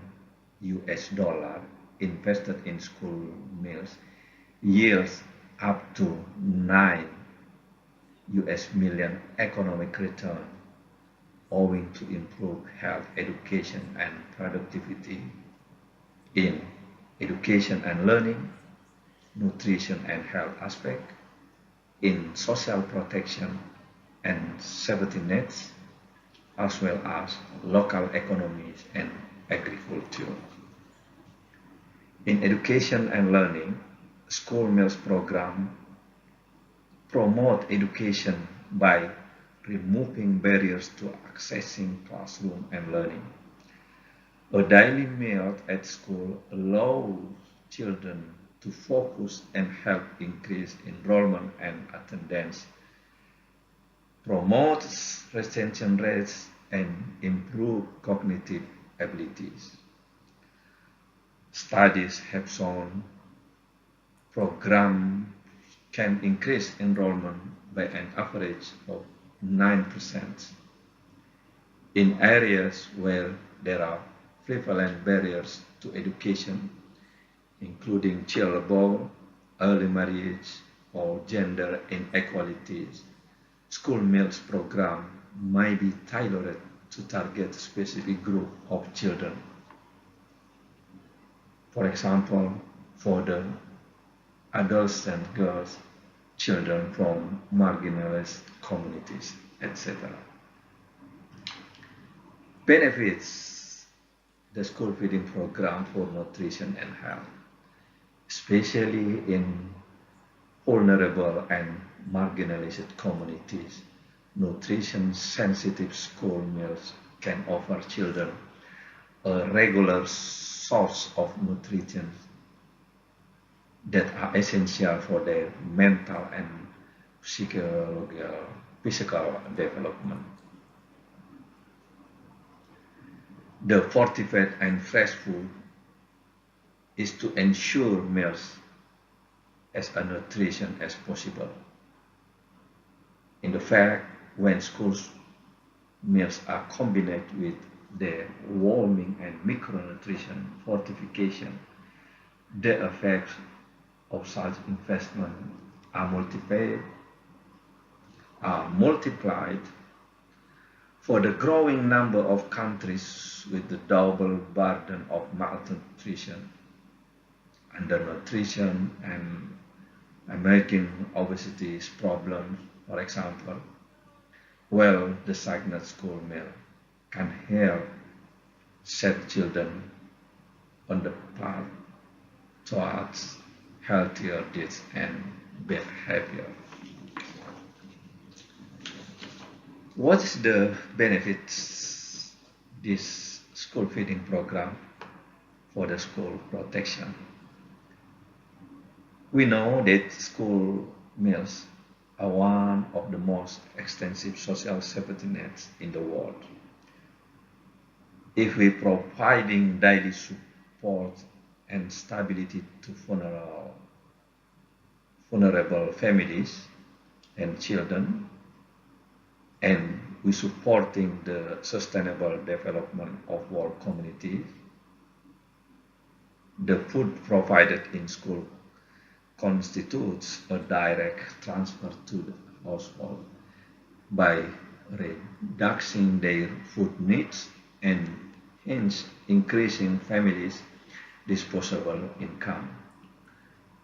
For vulnerable families, the value of meals in school can be equivalent to about 10% of their income. And also for families with the several children, this program can mean substantial saving and can help break the intergenerational cycle of hunger and poverty which affect the world's most vulnerable area. And the last, local economies and agricultural can be also benefit from school feeding program through homegrown school feeding approaches. Food is sold directly from, for example, smallholder farmers and local traders. Buying local food creates stable markets, boosts local agriculture, impact rural transformation, and strengthens local food system in a village, for example. Homegrown school feeding directly injects money into the local rural economies and, of course, can stimulate income opportunities along the supply chain system. As we can see in this diagram, a school feeding in the context of holistic approach to adolescents' well-being. Adolescents' well-being also depend on many factors influence the success of the adolescents' well-being. For example, the good health and optimal nutrition. This is need for the well-being. Connectedness, positive values and contribution to society. If adolescents' well-being, they will impact to the learning, to the competence, to the education, skill, and of course to the employability. With well-being situation, impact to the safety and a supportive environment. And the adolescent well-being can be as agency and resilience. This diagram also shows the family and field. It is the part of the adolescents' well-being, school and communities, local environment, as well as wider society. School feeding is increasingly recognized as a major investment in both human capital and in local economy, which has accelerated country demand. It is seen as playing an important role not only in emergency context but also in social stability, peace building, and national development. Reimagining school feeding calls for increased investment targeted at the age of 5 to 21, where new evidence shows that the maximum impact on developing human capital potential.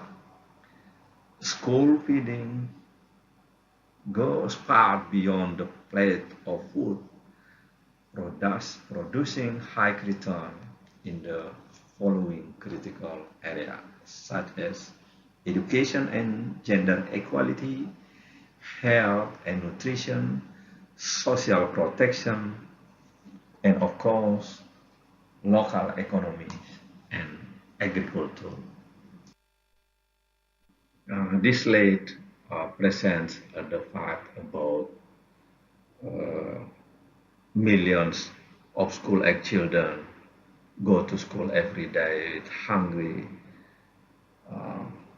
school feeding program, and also the role of school feeding in support sustainability development program, etc.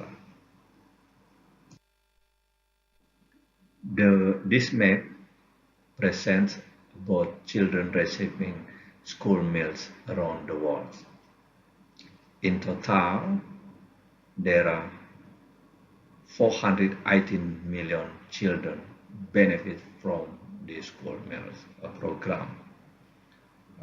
We can see here in South Asia, there are about 125 million children receiving school meals.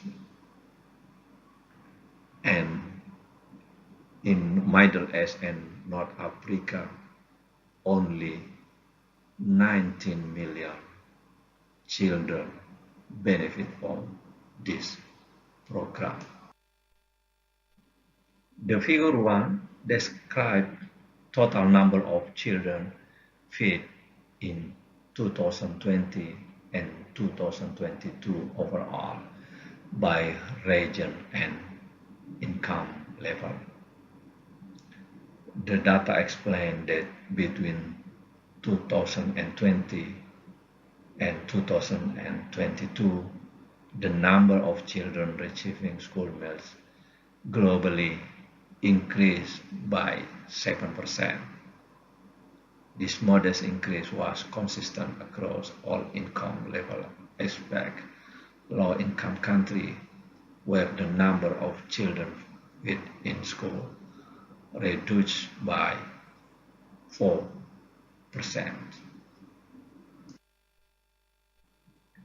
Figure 2 presents data about the coverage in 2022 by income category. Here we can see the comparison of a coverage of school meals remains lowest for low-income country and highest in high-income countries. Regarding the source of budget, whether from international donor, national budget, is presented in figure 3. The breakdown of aggregate expenditure by source of funding in 2020 and 2022. Here we can see that domestic funding represents over 98% of the share of funding for school meals globally. The good trend of the policy in school meals program we can see in figure 4, explain about the status of school meals policy framework in 2020 and 2022. This is a comparison between 2020 and 2020, there was a conscious but modest increase in the number of countries adopting a school meals policy across all income levels. What is school feeding? What for we need school feeding? School feeding programs have played a key role in improving health and education for school children around the world. A school feeding program, sometimes referred to as a school meal program, are interventions that regularly provide nutritious food to children and adolescents attending school. There are some benefits of school feeding. Benefit of school feeding on children and adolescents include alleviating hunger, reducing macronutrient deficiency and anemia. It can also preventing overweight and obesity of the children, improving school enrollment and attendance, increasing cognitive and academic performance, and can contributing to gender equity in access to education. Most countries have some form of school feeding program in some way at some scale. School feeding programs are widely available in high-income countries, but generally have incomplete coverage in low and middle-income countries, where the need is greatest in terms of hunger and poverty.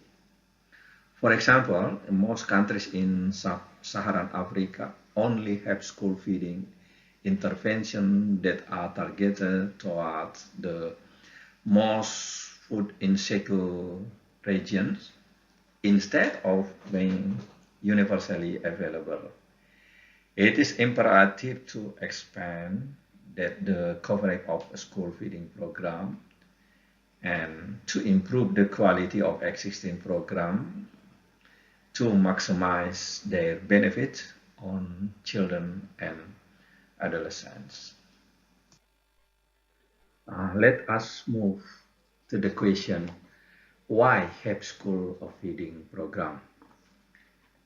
There are three main reasons. The first one is window of opportunity.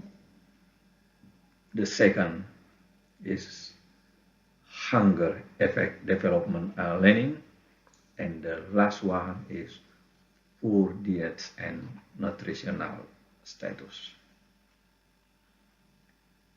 For the window of opportunity, the nutritional needs of children differ at every stage of life.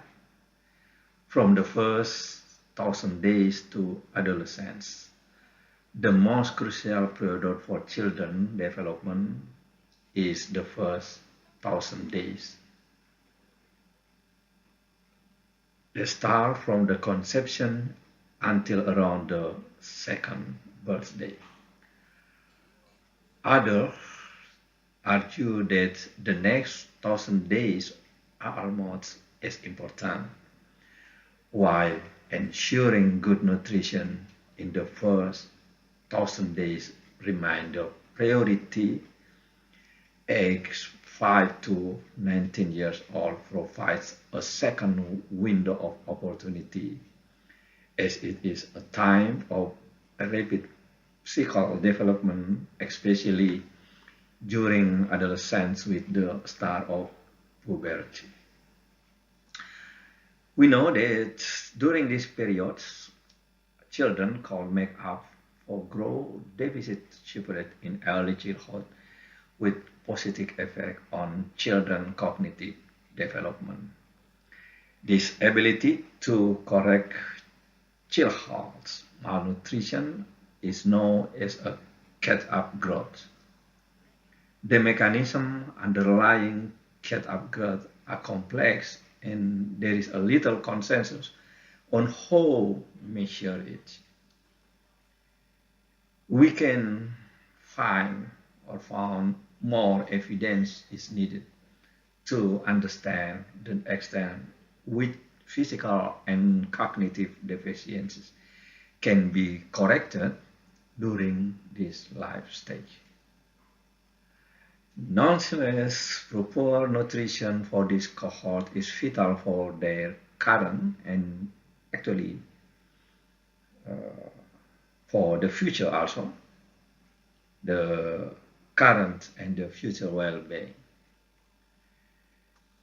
As most children in this age group, I mean from age 4 to 19, are in the school.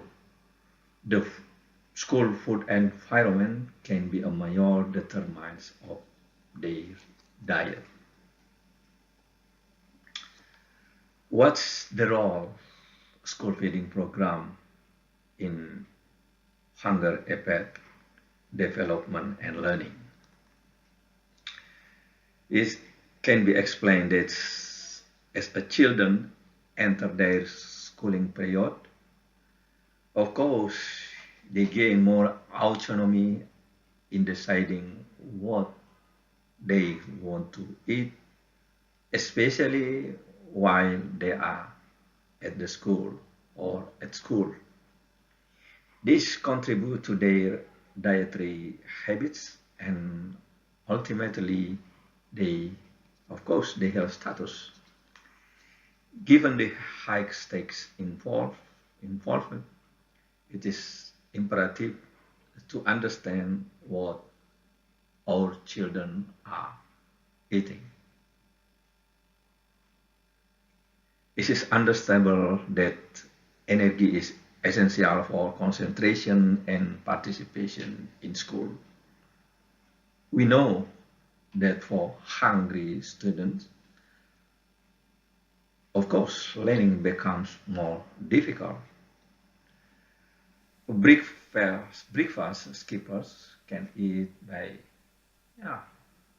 processing food in or outside school, but they might be little to,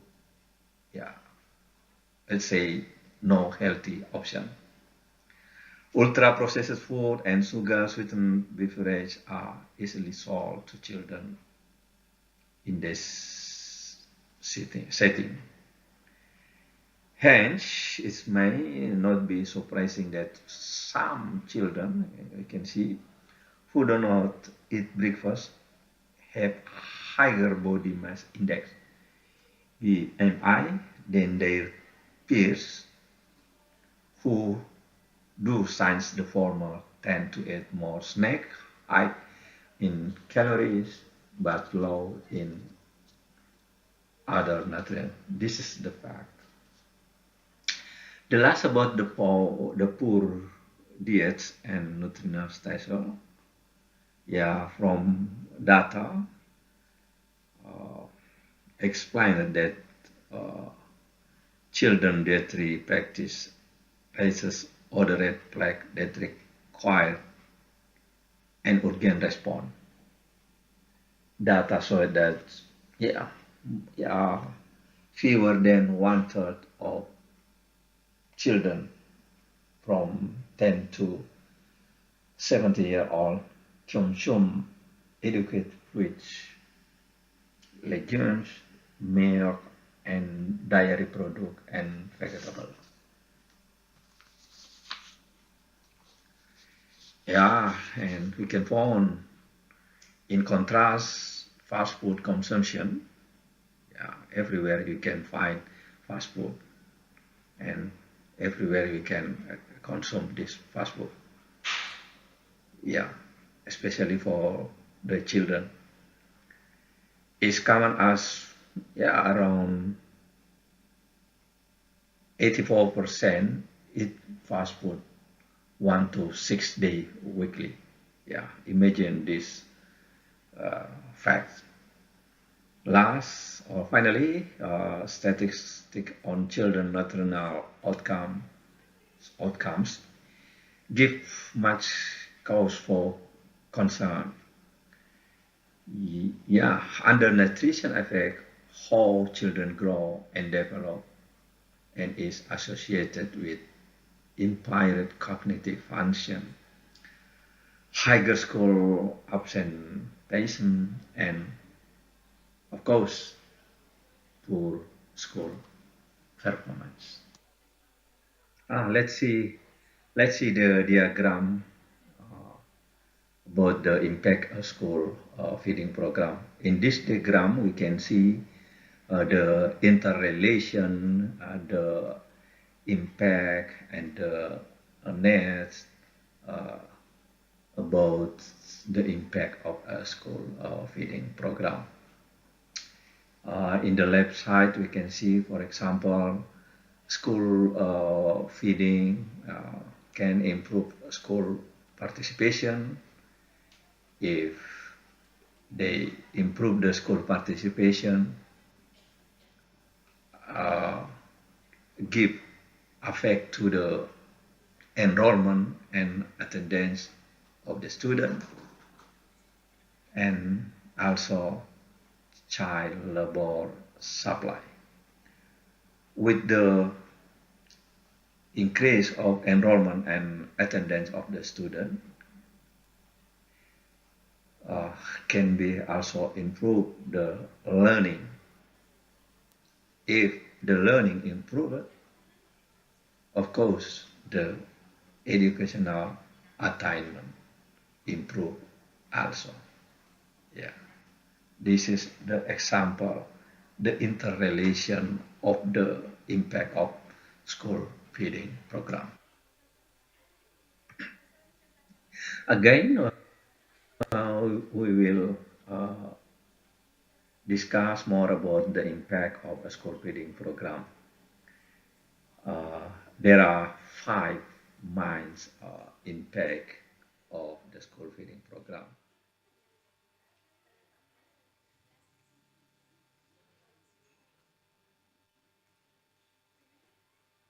Thank you very much, Prof. Ikvan Haris, for touching on the basic need of student. And before we can talk about important things, we need to understand that some students come to the school with empty stomach, so we need to be aware of this fact.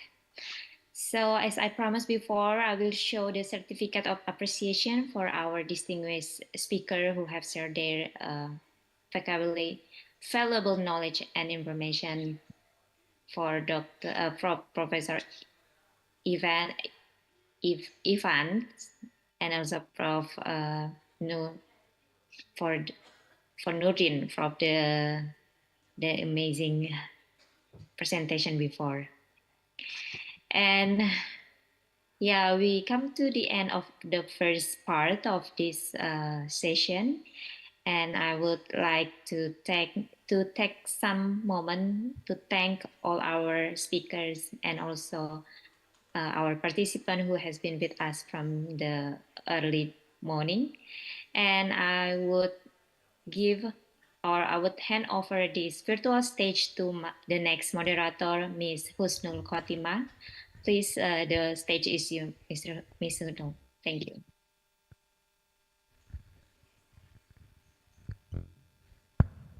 Okay. Thank you so much, Mrs. Etty, to guide us for the first part of the keynote speech session. And thank you also to Professor Dr. Nurdin Mamat from University Pendidikan Sultan Idris, Professor Dr. Phil Ikvan Haris MSc from Universitas Negeri Gorontalo, and Professor David Evans from University of Sydney for your valuable speech for us. And also to Mrs. Waude Eti Hardianti, SPD MPD as moderator. Now, I'm Husnul Khotimah, your next moderator for the second part of this session. Our fourth speaker will be our acting governor of Gorontalo, Dr. Insinyur Muhammad Rudi Salahuddin, MEM. Hello, can you hear me, my voice? Sure. Okay. Okay. So before Dr. Insinyur Muhammad Rudi Salahuddin give his speech, I will introduce him. He is the acting governor of Gorontalo since May 2024. He also continued his master's education at the George Washington University, United States. And also after that, he continued his doctoral education at the George Washington University again in 2002. He is also a principal professional engineer or IPU. He is a prominent figure in Indonesian politics. Prior to his appointment, he served as the Deputy Minister of Coordinating Ministry for Economic Affairs, overseeing digital economy, labor, and micro, small, and medium enterprises. Without further ado, I will give the stage virtually to Dr. Insinyur Muhammad Rudi Salahuddin. The time is yours. Thank you very much, moderator. Very good morning to all of you. First of all, please allow me to deliver my keynote speech in Bahasa, since we have the interpreter for this event. Yang saya hormati Direktur PAUD dan Penmas Kemendikbud Risti, Dr. Santi Ambarukmi, distinguished speakers from the University of Sydney, Universitas Pendidikan Sultan Idris, Trnava University, Slovenia, and also other speakers from Indonesia, and also Atase Pendidikan dan Kebudayaan KBRI Timor Leste, dan Rektor Universitas Negeri Gorontalo yang saya hormati Pak Edward Wolok beserta jajaran Civitas Akademika selaku penyelenggara acara ini, serta hadirin dan undangan yang saya cintai dan saya banggakan. Pertama-tama terima kasih atas kesempatan yang diberikan kepada saya untuk menghadiri acara Pedagogika International Conference of Educational Innovation yang kesempatan ini mengambil tema Strengthening Well-being at School. Perkenankan saya atas nama pribadi, keluarga, dan pemerintah Provinsi Gorontalo menyampaikan salam dan apresiasi atas terselenggaranya acara pada hari ini. Hadirin yang saya hormati, distinguished ladies and gentlemen, dengan semangat kolaboratif pemerintah serta seluruh elemen masyarakat, Provinsi Gorontalo perlahan namun pasti terus tumbuh dan berkembang. Olehnya, pada kesempatan yang berbahagia ini, perkenankan kami menyampaikan informasi sedikit terkait dengan kinerja pembangunan dan kemajuan yang berhasil dicapai oleh Provinsi Gorontalo di tengah-tengah berbagai tantangan dan kendala yang dihadapi. Dari jumlah penduduk, Provinsi Gorontalo ada sekitar 1,2 juta jiwa, dan saat ini terjadi pertumbuhan ekonomi yang cukup baik, walaupun masih di bawah pertumbuhan ekonomi nasional.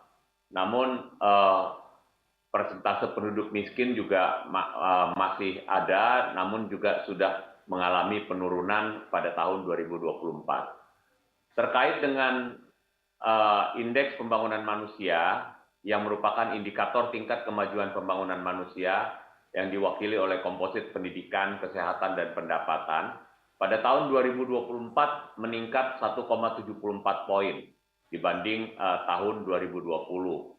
Nah, ini yang menyebabkan indikator IPM kita cukup baik saat ini. Hadirin yang saya hormati, perbaikan capaian indikator makro Provinsi Gorontalo tentunya secara agregat paralel dengan kerja-kerja di isu-isu sektoral. termasuk yang paling utama adalah isu pendidikan sebagai layanan dasar kita. Hak warga negara atas pendidikan telah diatur dalam konstitusi dan ditegaskan dalam peraturan perundang-undangan sampai ke tingkat daerah. Untuk sektor pendidikan, Provinsi Gorontalo fokus pada peningkatan akses serta mutu pendidikan. Kebijakan tersebut perlahan mendorong angka harapan lama sekolah semakin membaik dari 13,06 tahun pada 2009 menjadi 13,16 tahun di 2023. Atau dengan kata lain, anak-anak yang pada tahun 2022 berusia 7 tahun memiliki harapan dapat menikmati pendidikan yang hampir setara dengan periode penempatan jenjang diploma 1. Sejalan dengan itu, rata-rata lama sekolah mengalami peningkatan dari posisi 7,69 tahun 2019 menjadi 8,1 tahun 2023. Temuan tersebut menjelaskan bahwa secara rata-rata penduduk Gorontalo yang berusia 25 tahun ke atas telah menempuh pendidikan selama 8 tahun lebih. Hal menggembirakan lainnya adalah dari perspektif gender, disabilitas, dan inklusi sosial. Jumlah perempuan yang mampu mengakses pendidikan mencapai 8,46% di tahun 2023 atau lebih baik 0,72% dibanding angka rata-rata lama sekolah untuk laki-laki. Peningkatan ketersediaan sarana-prasarana serta tenaga pendidikan ikut juga berkontribusi pada capaian di atas. Di tahun 2023, berdasarkan data neraca pendidikan daerah yang dirilis oleh Kementerian Pendidikan dan Kebudayaan, Gorontalo memiliki total 2.931 satuan pendidikan dan ada 18.394 pendidik dan 2.202 tenaga kependidikan dan 247.249 peserta didik. Pada tahun 2023, Gorontalo beroleh predikat 62,23% atau tuntas muda pada pemenuhan SPM pendidikan. Naik 14,35 poin dibanding indeks SPM pendidikan 2022 sebesar 47,88%. Capaian tersebut menunjukkan perbaikan iklim keamanan sekolah, iklim kebinekaan, dan juga iklim inklusivitas khususnya di jenjang pendidikan menengah. Bapak Ibu hadirin yang saya hormati, distinguished ladies and gentlemen, di samping prestasi yang telah dicapai, tentunya dari perspektif mutu dan kelengkapan sarana pendidikan masih banyak pekerjaan yang masih perlu kita benahi. Di antaranya adalah yang pertama, angka putus sekolah. Pada 2023 mencapai 951 anak, dengan jumlah putus sekolah terbesar pada jenjang SD sebanyak 458 anak. Kecenderungan terjadinya putus sekolah diakibatkan oleh beberapa faktor. Di antaranya, pertama adalah kemiskinan, lalu kesadaran bersekolah yang masih rendah pada anak didik, pernikahan dini, dan juga anak usia sekolah yang memilih untuk bekerja karena keterbatasan penghasilan dari kedua orang tuanya. Yang kedua, peningkatan kemampuan literasi dan numerasi siswa di mana berdasarkan hasil asesmen nasional menunjukkan perlunya perbaikan pada capaian literasi, terutama pada jenjang pendidikan khusus. Dan yang ketiga, peningkatan ketersediaan guru, terutama guru-guru produktif yang ada di SMK sebagai bagian penguatan pendidikan dan vokasi, dan juga guru-guru untuk pendidikan luar biasa di sekolah luar biasa. Yang keempat, peningkatan ketersediaan dari fasilitas sanitasi atau toilet yang layak di seluruh satuan pendidikan. Data menunjukkan bahwa satuan pendidikan dengan kriteria sumber air layak dan tersedia di lingkungan satuan pendidikan sepanjang waktu, persentase tertinggi ada di satuan pendidikan SMA, yakni sebesar 80%, sedangkan capaian terendah ada di sekolah luar biasa, sebesar 75%. Lalu yang kelima adalah penyediaan ruang kelas yang layak. Total jumlah ruang kelas di Gorontalo banyak 14.210 unit dari 2.931 satuan jenjang pendidikan, baik itu dari PAUD, SD, dan SMP sampai dengan satuan pendidikan menengah dan pendidikan khusus. Dari jumlah satuan pendidikan tersebut, sebanyak 2.832 satuan pendidikan sudah memiliki akses listrik dan 1.696 diantaranya sudah tersedia internet. Provinsi Gorontalo secara serius menempatkan menempatkan pembenahan mutu dan sarana pendidikan yang merupakan bagian integral pemenuhan kenyamanan siswa di satuan pendidikan, sehingga secara bertahap dan berkelanjutan perbaikan pada jenjang pendidikan menengah dan pendidikan khusus yang merupakan kewenangan pemerintah provinsi harus semakin kita tingkatkan ke depan. Hadirin yang saya hormati, pendidikan sebagai hak dasar warga negara membutuhkan keseriusan dan kolaborasi semua pihak, baik pemerintah dan masyarakat. Tentunya kita berharap ke depan dengan terciptanya iklim belajar yang kian membaik di satuan pendidikan yang ada di Gorontalo ini, secara bertahap akan menghadirkan kenyamanan proses belajar mengajar kita.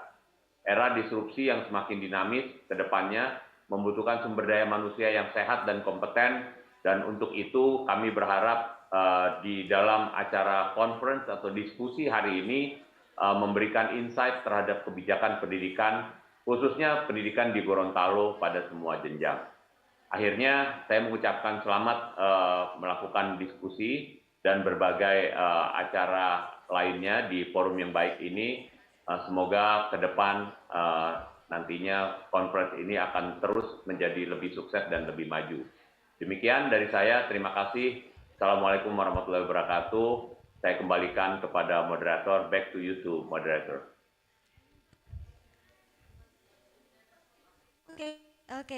Thank you so much for your valuable speech, Dr. Insinyur Muhammad Rudi Salahuddin, MEM. Now we will continue to the next speaker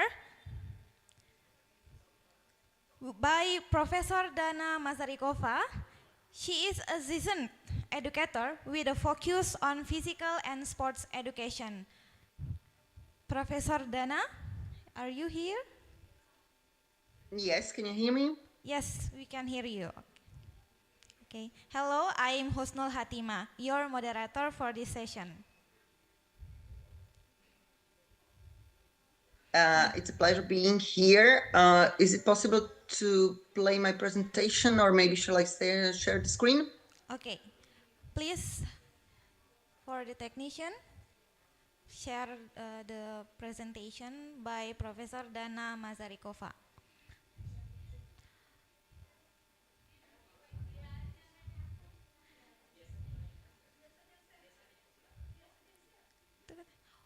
So until it's everything getting ready, so I would like to thank the organizers of the conference for the opportunity to be here and to present a little bit about my topic, which will be related to physical and health literacy.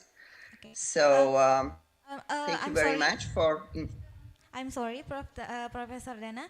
You could share your presentation? Okay. Okay.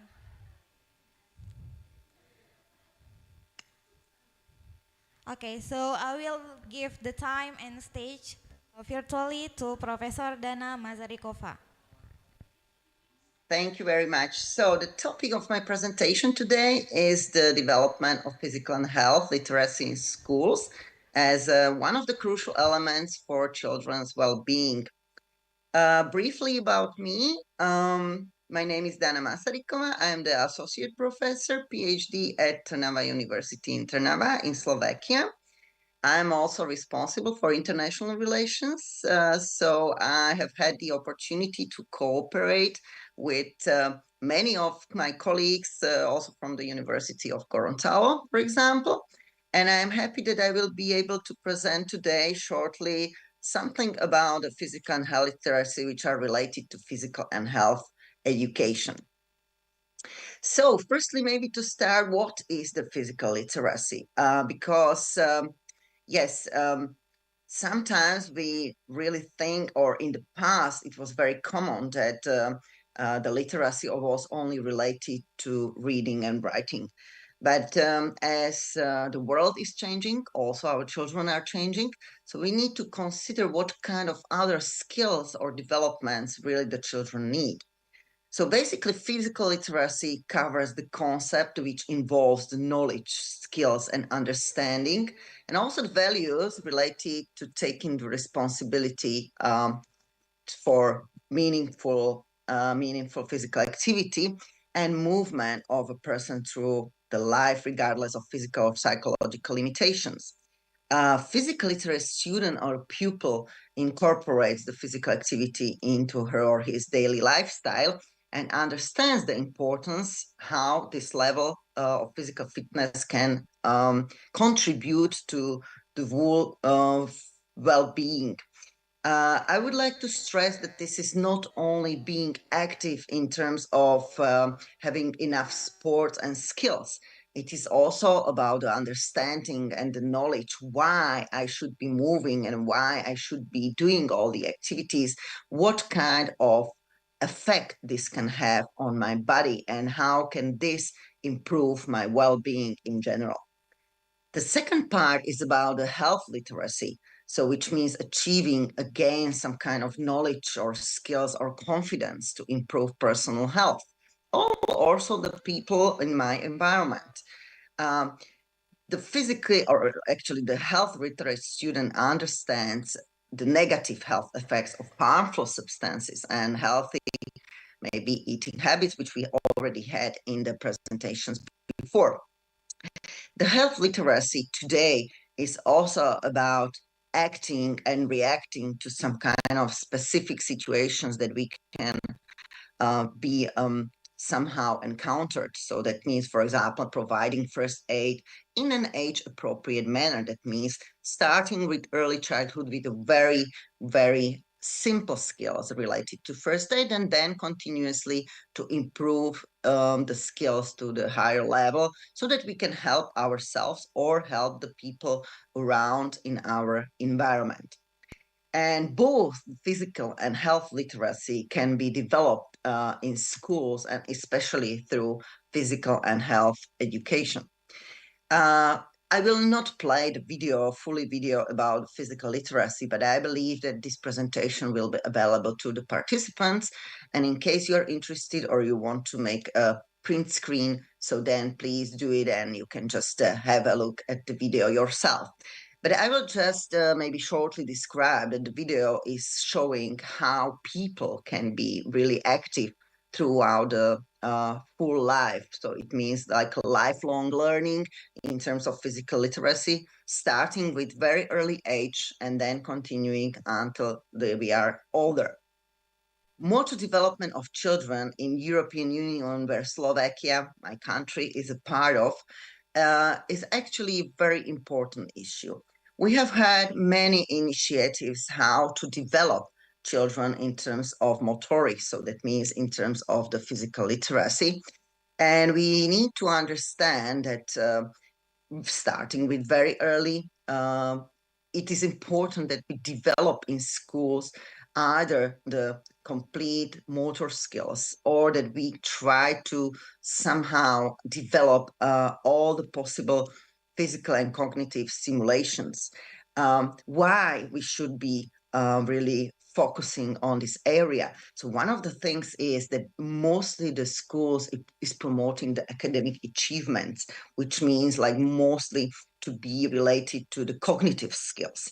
But we need to be aware that the body works in a holistic way. So that means that we need to consider both the psychological as well as the physical part of the body.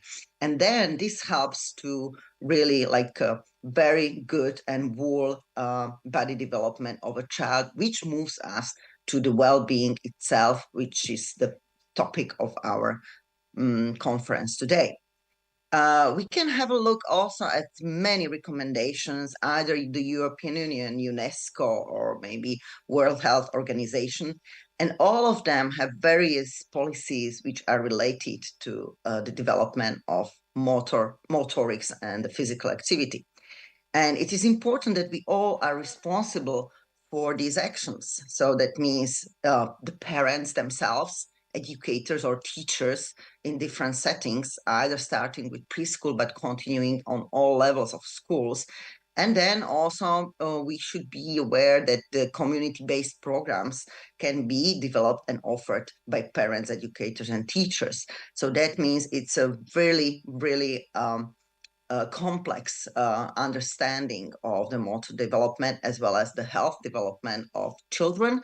And we should be aware that the schools play one very important role, because it is the place where all the children can participate in physical activity, and it is the place where we can be really the guiders of how the physical activity can be developed during the lives. We could talk in schools about curricular and extracurricular activities. Basically, when we talk about curricular activities, we are mostly talking about the mandatory subjects, which means physical or health education.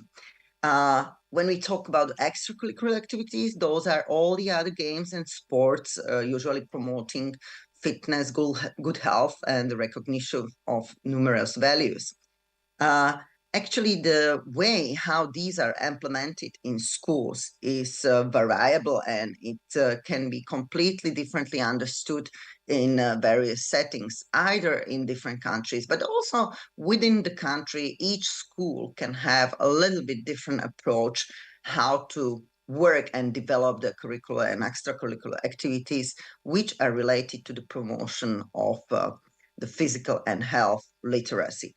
The important thing is not to forget about this and to be aware that we need to give similar amount or similar attention to these activities as we do, for example, in other subjects, academic subjects, as for example, the languages or mathematics.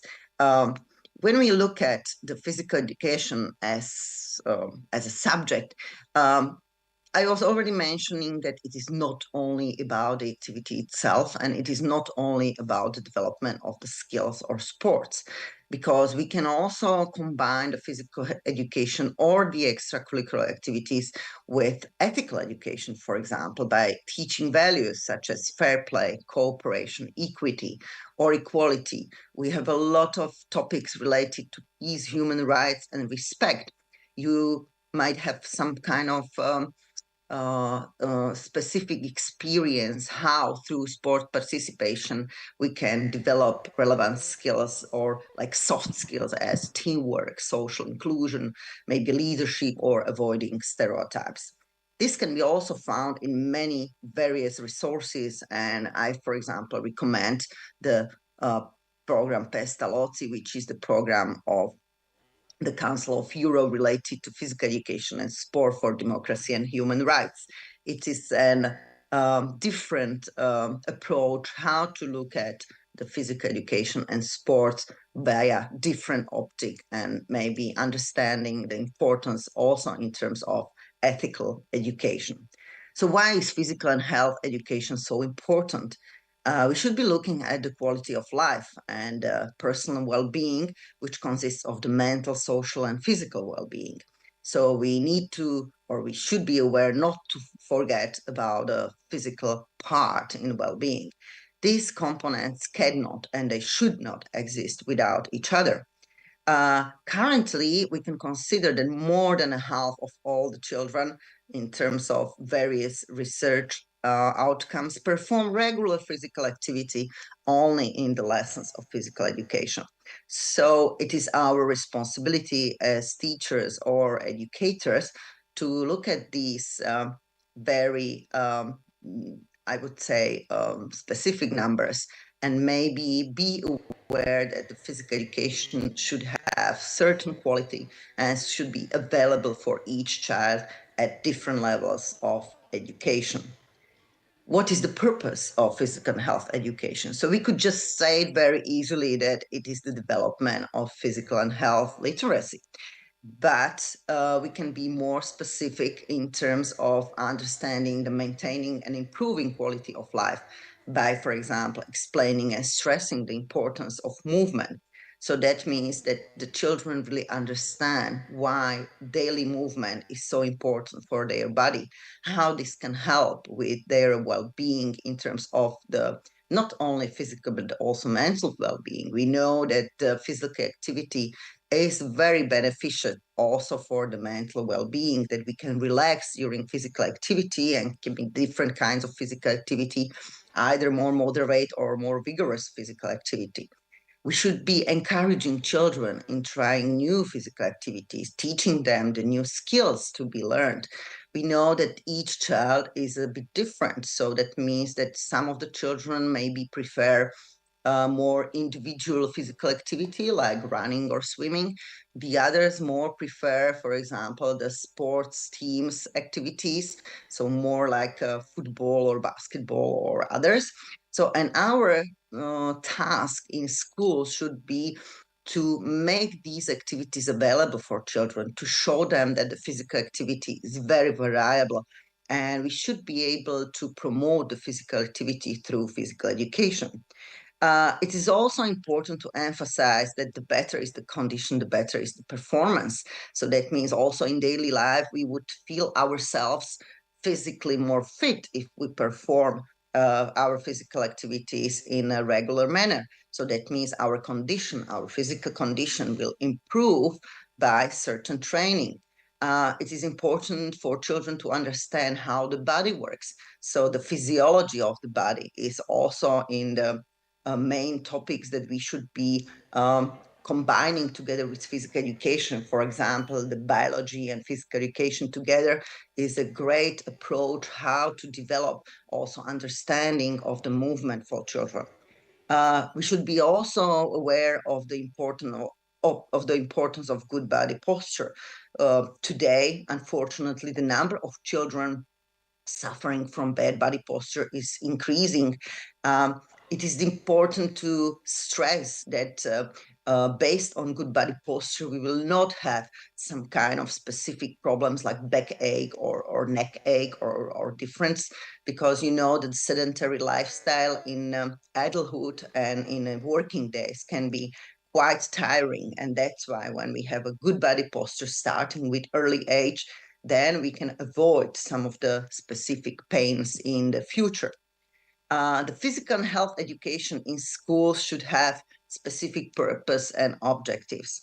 We understand that each country is a bit different. So that means that the physical education can be culturally specified in each country depending on the objectives and curricular needs.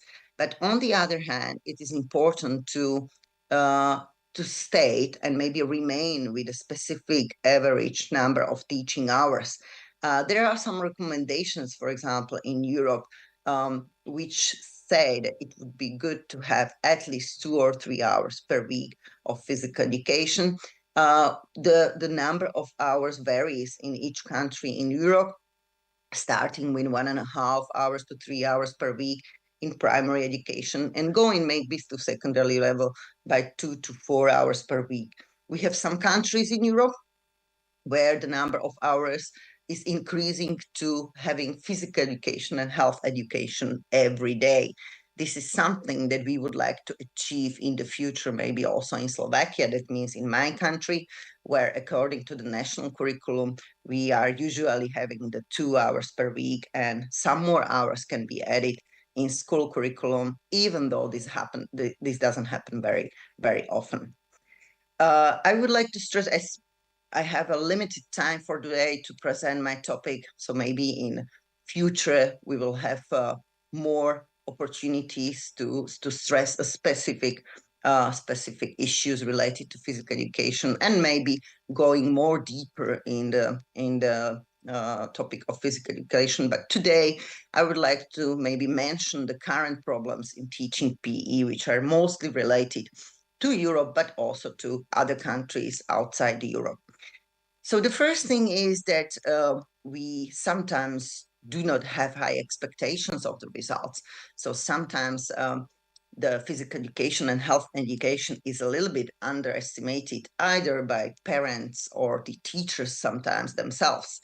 There is not much effort given to development of physical education in terms of providing the best possible quality. So maybe also the development of teachers, especially the teacher training, can be maybe in future related to more focus on the quality of physical education that is provided in schools. Maybe pupils choosing content, so how the pupils can be involved in choosing the content for physical activities. But in terms of holistic development, so it doesn't mean that you will be playing the same game, but maybe showing children how the different approaches can develop themselves. Maybe the standards, whether we have the same standards for physical education as we have, for example, for the academic performance in other subjects. We also deal with lower physical condition of children. So when we look at the different outcomes and numbers of research in the recent years, we need to say that the physical condition of children is unfortunately decreasing. And also sometimes there is the absence of health theory.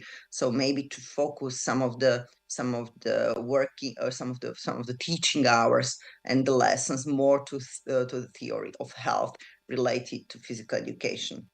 Also, there are some problems in extracurricular activities. So yeah, one of the things could be also the financial support of the extracurricular activities, because in some schools, it is quite difficult to get the resources to be able to provide the extracurricular activities on an appropriate level. Also, at some of the secondary schools or tertiary institutions, we could have some specific problems related on afternoon or holiday sports, how to involve children or how to involve students in various activities related to sports competitions, for example. Maybe on not like professional sports, but having the fun and enjoyment also in sports, which is not on that high level of competition. It is important to be related to the importance of good nutrition, good eating habits.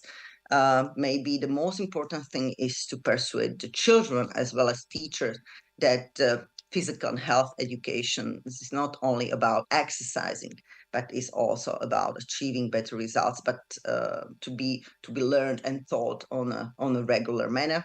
And I would like to stress here that the physical and health education should be like equivalent to all the other subjects.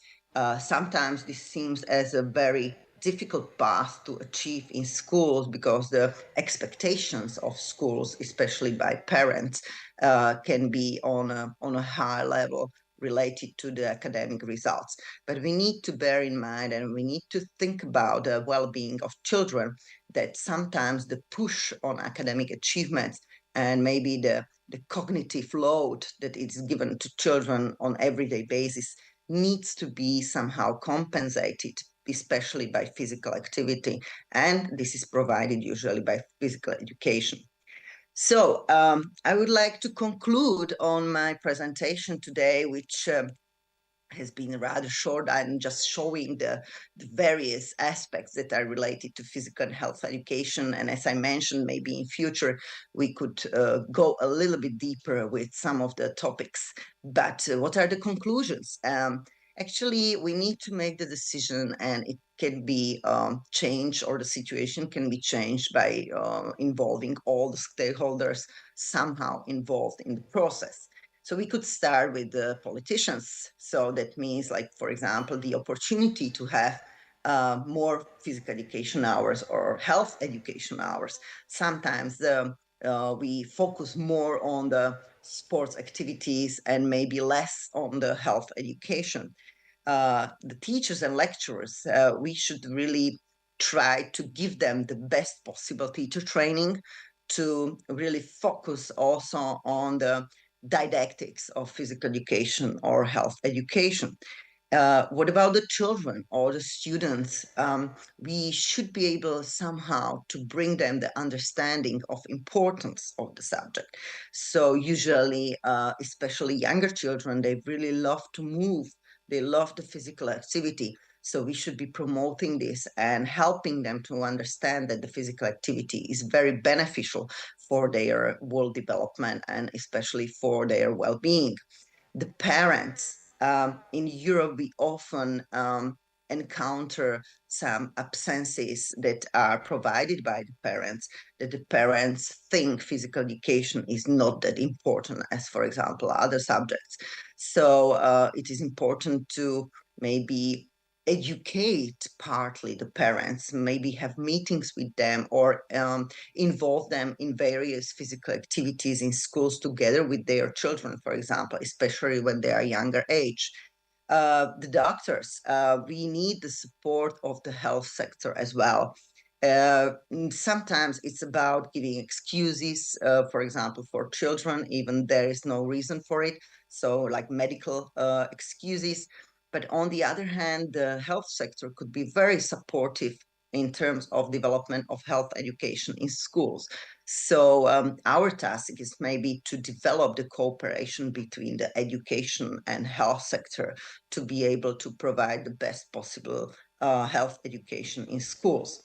And also maybe in general population accepting PE and sports as one of the equivalent of other subjects, even though this is a really long track.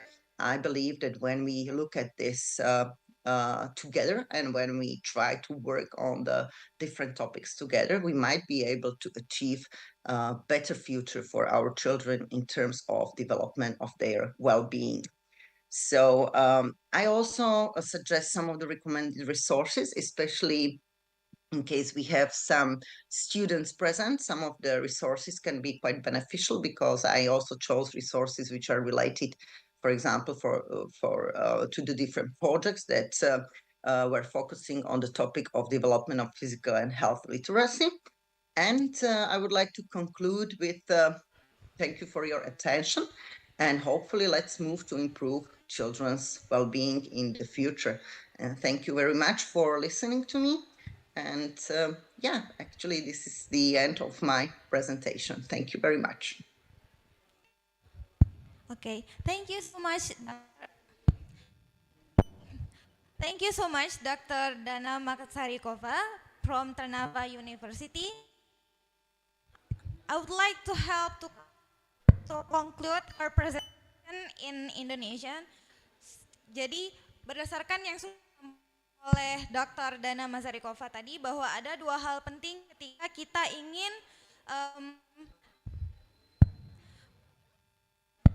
kita ingin mengembangkan terkait physical education atau olahraga di Indonesia.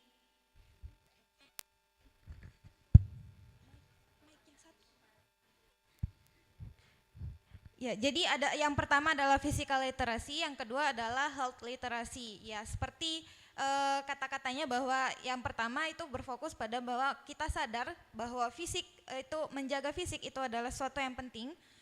Kemudian health literacy, menjaga kesehatan itu adalah sesuatu yang penting dan ada kecakapan yang dilibatkan untuk bisa menguasai kedua hal tersebut. Kemudian motor development atau perkembangan motorik anak itu sangat penting diperhatikan. Di sini kan di fakultas kita ada BK, terus kemudian ada juga PG PAUD gitu. Sehingga hal ini penting untuk bisa kita terapkan dalam setting pendidikan juga di Indonesia, bahwa physical education atau kegiatan olahraga untuk anak-anak itu sangat penting untuk mendukung perkembangan mereka. Dan tadi juga disebutkan di akhir bahwa ada banyak pihak yang terlibat untuk mencapai goal ini gitu. Salah satunya juga guru, termasuk juga anak-anak. Nah, mungkin ada yang ingin bertanya terkait materi ini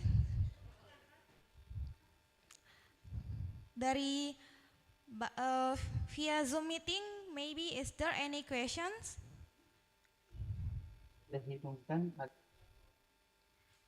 Could you help? Ada Ibu Husnul, saya. Yeah. Okay. Could you introduce your name and also your origin institution?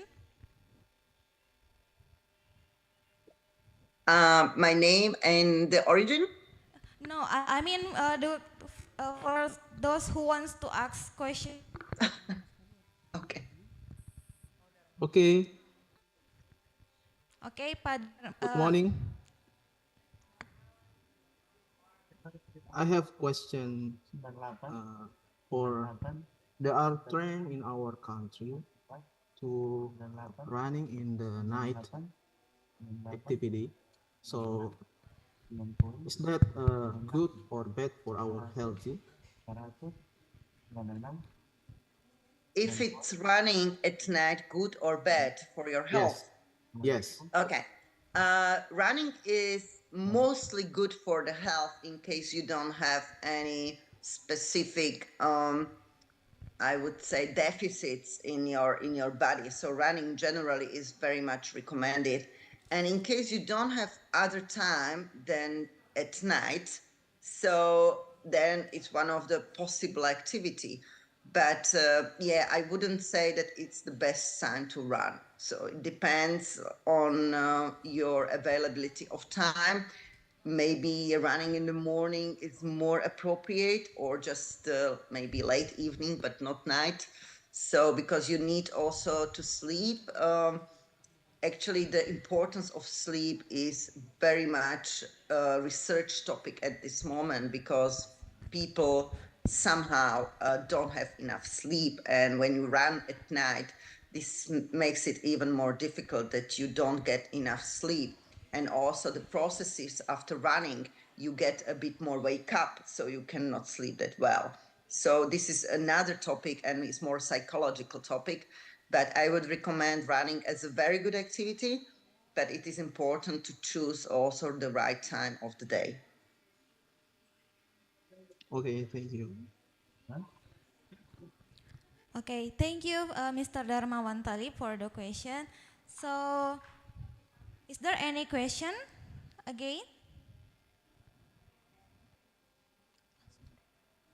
Okay, thank you so much to Dr. Dana Mazarikova for your valuable knowledge about physical and sports education for us. Hopefully we could maintain our good relationship and we could have another project together in the future with Gorontalo and Ternava University. Yes, we are looking forward to that. Thank you. Okay. You're welcome. Okay. Before we continue to our next speaker, I would like to give a certificate of appreciation for our fourth speaker, Dr. Insinyur Muhammad Rudi Salahuddin, and also to Dr. Dana Mazarikova. Our deepest gratitude to both of you, because you have been present with us today in this Pedagogica International Conference on Educational Innovation, Batch 2, 2024. Okay, this is for... Thank you very much. Yes, most welcome.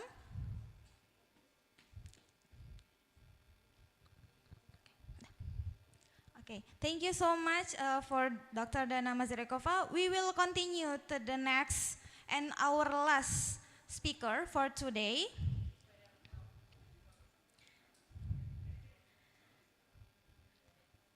Dr. Piotr, PhD from Trnava University. He is a renowned psychologist and music therapist in Slovakia with extensive experience working in various settings, including orphanage, crisis centers, and private practice. He has dedicated his career to helping individuals of all ages overcome challenges through therapeutic interventions, specializes in integrated psychotherapy and expressive approach with a particular focus on music therapy.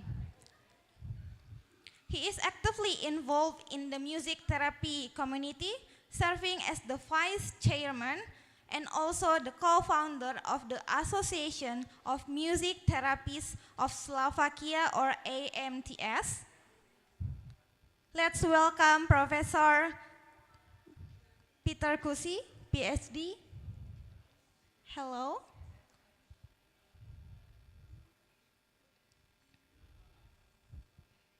Okay, maybe we are waiting for Mr. Piotr Kusi to enter the Zoom meeting.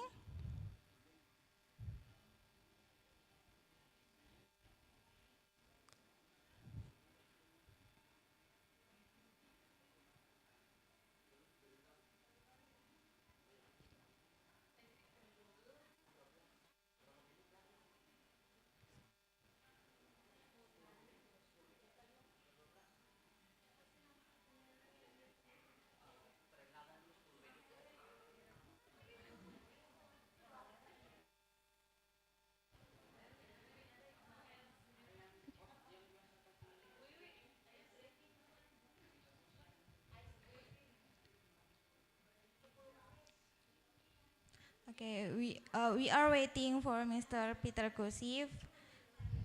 Please still stay in Zoom meeting.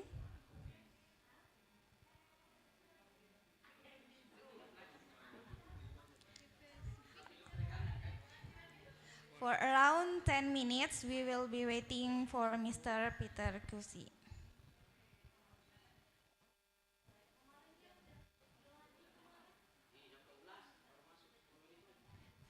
Video, tampilan video.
While we wait for our last speaker, maybe for those who join us to Zoom meeting, can say their greetings.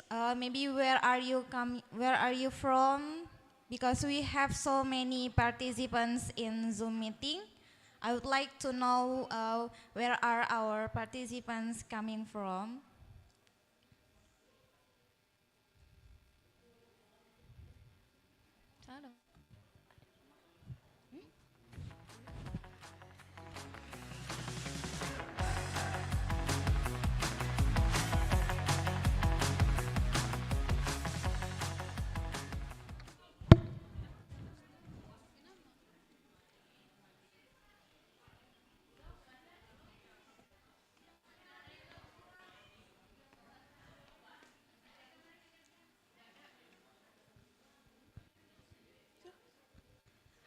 Okay, please everyone, please be seated.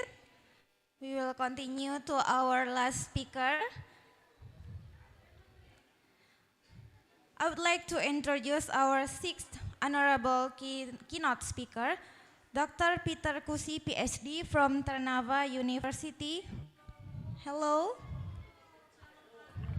Hello. Okay, can you hear my voice clearly? Yeah. Thank Okay. you. Okay, so And you? okay, so Dr. Piotr Kusi is a renowned psychologist and music therapist based in Slovakia, with extensive experience working in various settings, including orphanage, crisis centers, and private practice.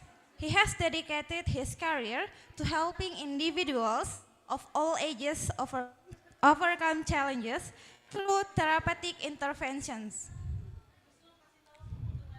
Specializes in integrated psychotherapy and expressive approaches with a particular focus on music therapy.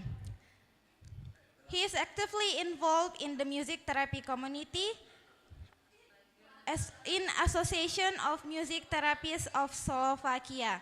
For your information, Mr. Piotr Kusi, you have many fans in here in Aula Professor Abdur Kadir Samad. Okay, without further ado, let's welcome Professor Piotr Kusi, PhD. The stage is yours. Thank you very much for this introduction. I try to share my presentation.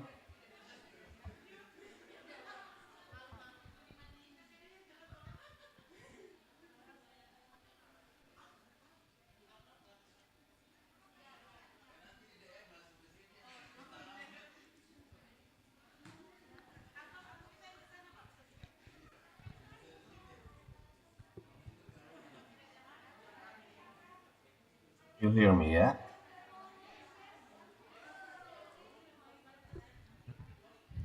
Yes, you can start your presentation. Okay, thank you. Okay, you say in this introduction I work as a psychologist and as a psychotherapist and music therapist and lecturer also. In my psychological practice, I work with diverse clientele from children of preschool age to adult clients, and with various difficulties and problems.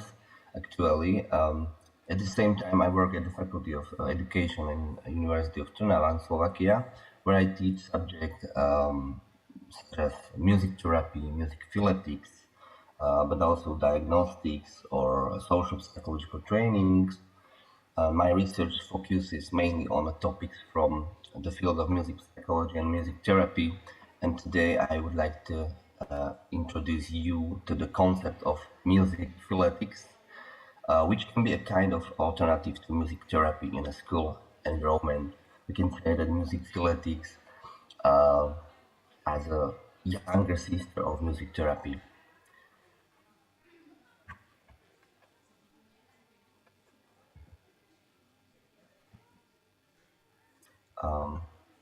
Just to get you started, in music therapy community, we use a joke that we tune in later. But in this case, I will try to try a kind of tuning in or maybe sensibilization to the topic of music philetics right from the start.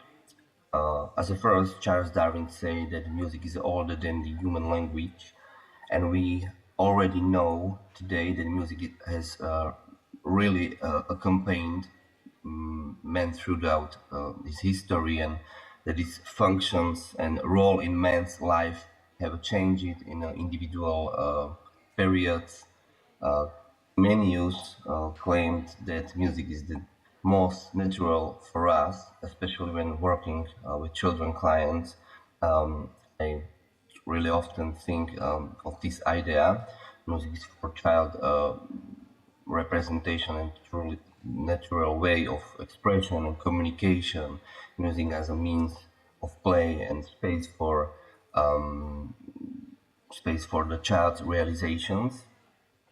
The last suit for the initial tuning is from Henry Longfellow, who says that music is the universal language of mankind, and I really find that where words are not enough, music can be very effective.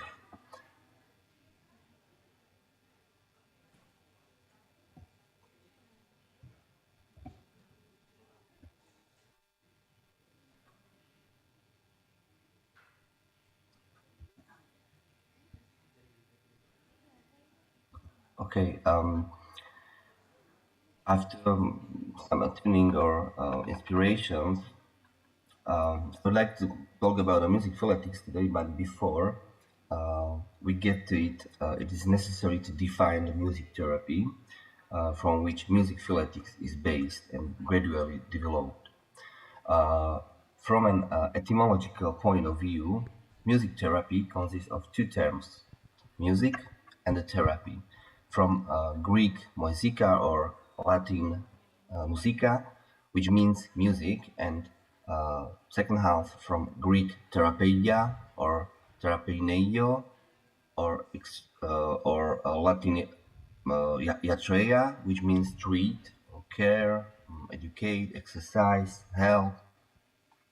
So music therapy we know under the label I'm sorry. under the label expressive approaches. I'm sorry, Mr. Peter. Your slide is not Yeah, loading. Your slide is not loading. It's still in the first page.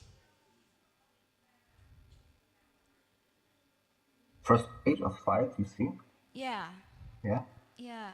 It's still it's Just only. a moment, yeah. Yeah. Okay. Just a moment. I try. Where is trouble?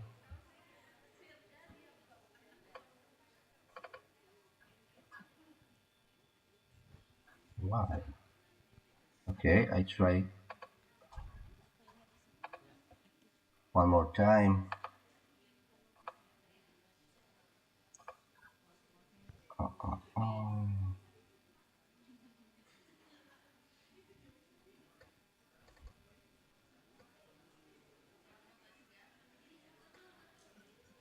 Okay, so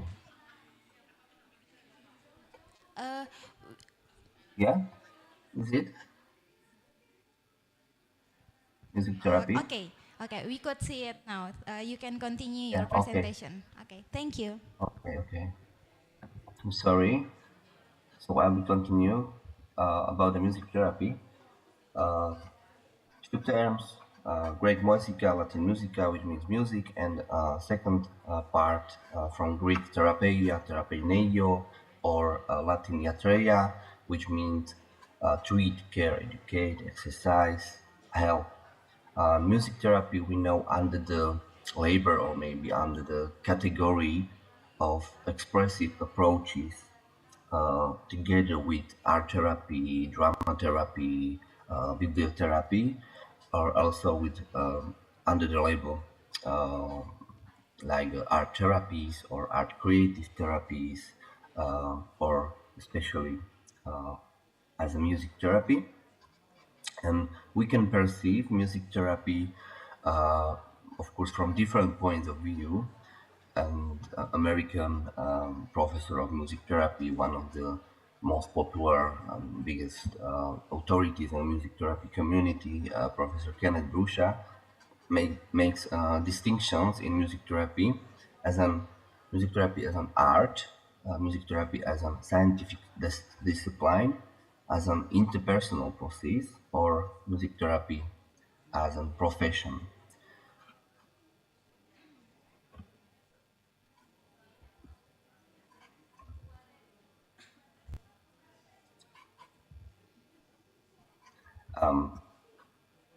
If we were to define music therapy as precisely as possible as a scientific discipline and at the same time as a profession,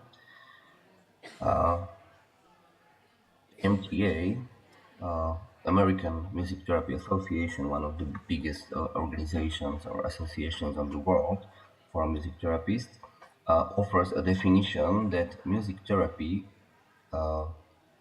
is the use of music in pursuit of therapeutic goals, restoring, maintaining, and improving mental and physical health.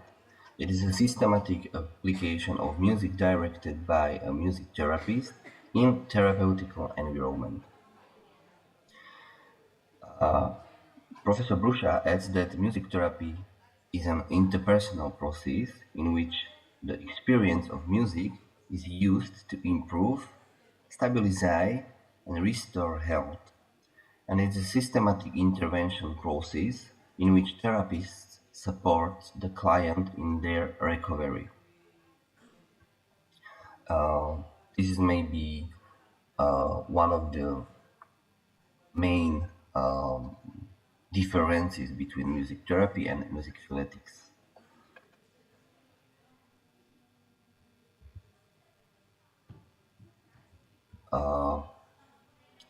And something about the music philetics. It was important to first define music therapy because music philetics really developed from it, and it's the close related discipline to music therapy. Again, from an etymological point of view, first part is the same, it's music, and second is philetics. Same like in music therapy from Greek,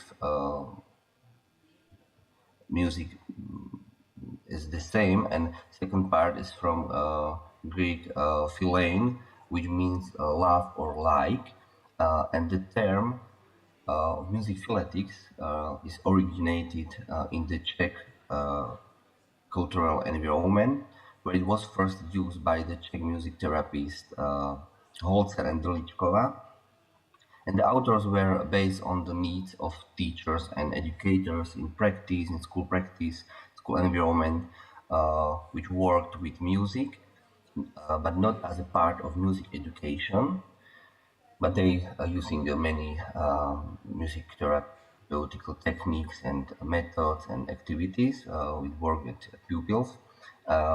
They did not have a therapeutic education and use music therapy elements in working with all the students in a school. And Holzer and Deličková understand music philetic as an art pedagogical discipline that is close to music therapy. It doesn't seek diagnostic or therapeutic activities, which brings it closer to music education. It is thus an interdisciplinary overlap between music therapy and music education, while the emphasis is on developing positive qualities and potentialities of a person, thereby also working in the field of prevention of social pathological phenomena. It is especially important to experience pleasant experiences from music and one's own musical creations, using music therapy techniques to support and develop the educational process.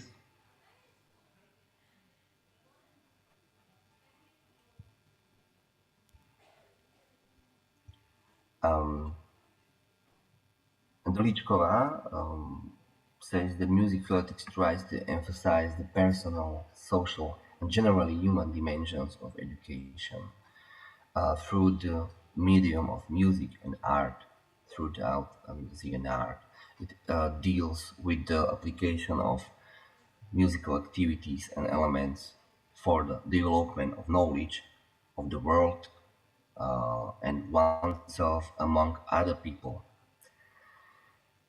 Unlike music therapy, music theoretics is non-therapeutic, rather educationally, prophylactically formulated goals and aims. It is a kind of modification of procedures, methods, and techniques of music therapy in a non-therapeutic environment, most often within the educational process in school environment. There are many opportunities and many in educational process in school environment, many opportunities and facilities for effective use of music theoretics programs, and it's appropriate to work with children through music theoretics from preschool age, and the use is not age limited. It's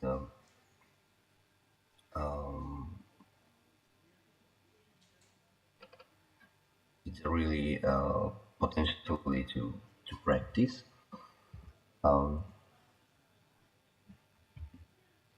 Yeah, in music theoretics, we usually emphasize basic principles that should be present in the music theoretics application: expression and reflection. Expression, evoking an experience through music without the need for a prior preparation, experience, or without the necessary education. Through the musical theoretics methods, the client students can express the feelings, emotions, thoughts, attitudes, opinions, experiences, and so on, always in a safe, accepting environment, evoking trust. It's really important. Musical expression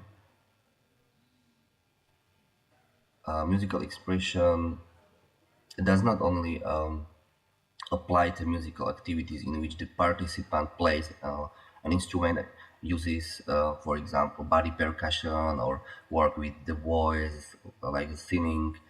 That is it's a musically active and musically responsive. Music can mediate an experience, even if the participant is only a listener or a percipient. It works on a conscious and unconscious level.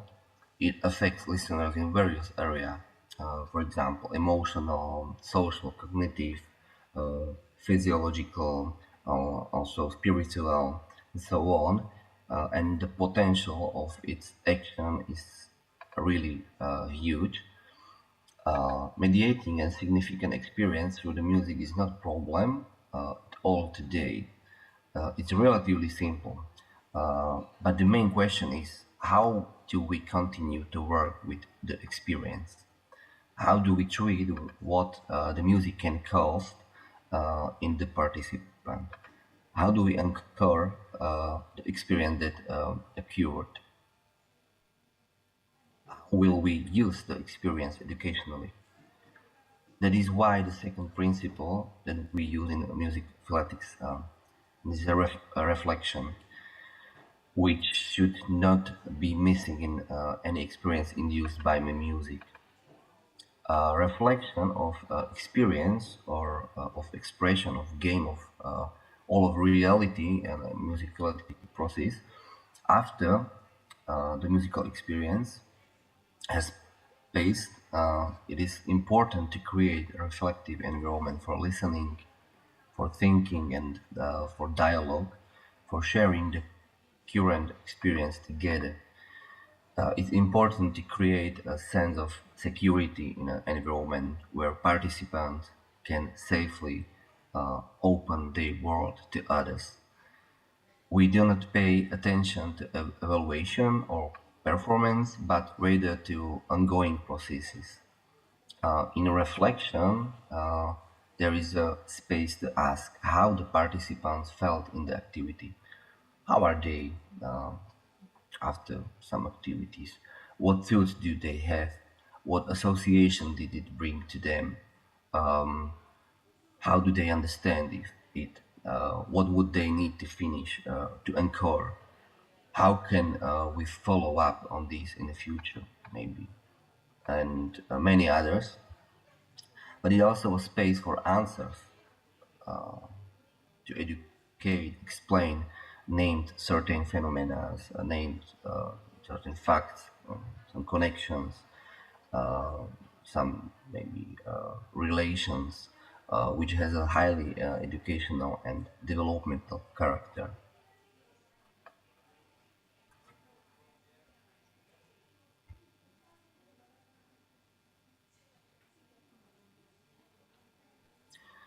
Music phonetics usually uses a number of methods and elements from music therapy, but always with a different goal, different focuses. Not therapeutic goals, what I stated before, more prophylactically or developmental or supportive goals in process. In music therapy, it is more about the therapeutic goals. In music phonetics, more supportive, preventive, prophylactical. Despite that, the methods in the music phonetics can be borrowed from music therapy, and we usually use 4 basis types of musical experience or maybe categories of methods in the process of music phonetics. Musical improvisation, musical interpretation, composition, and listening to music. Most of the games, activities, and techniques using music phonetics can be really classified into one of these 4 categories. As a first, musical improvisation mean spontaneous creation of music using, for example, body play, body percussion, singing, using of musical instruments. Musical improvisation can be structured or unstructured, can be ready or prepared and unprepared, individual or group, vocal or instrumental, or sometimes combination of all of these. Musical interpretation uses musical instruments and introduces playing of pre-composed instrumental pieces, rehearsal in group, participation in instrumental lessons, imitative task of playing instruments, playing the instrumental part with a recording, and so on. So all of kind of working or maybe modification of interpretation.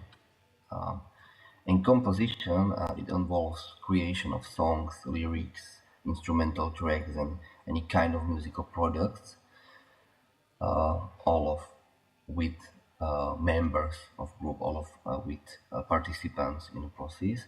It is important that the client or pupil participates in the creative process, because creative process have a really big potential for filling the developmental needs of pupils. And last one is listening to music. Is a receptive, maybe passive category of musical experience.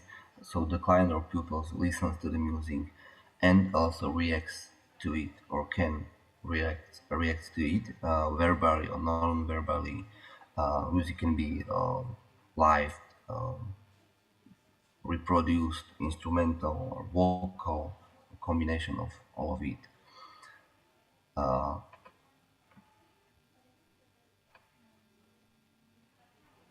Okay, it's about the methods.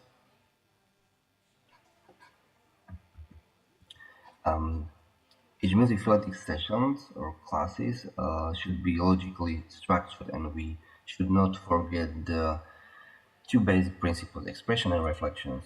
What I said about it. An example of a musical philetic session structure might be the following consecutive steps.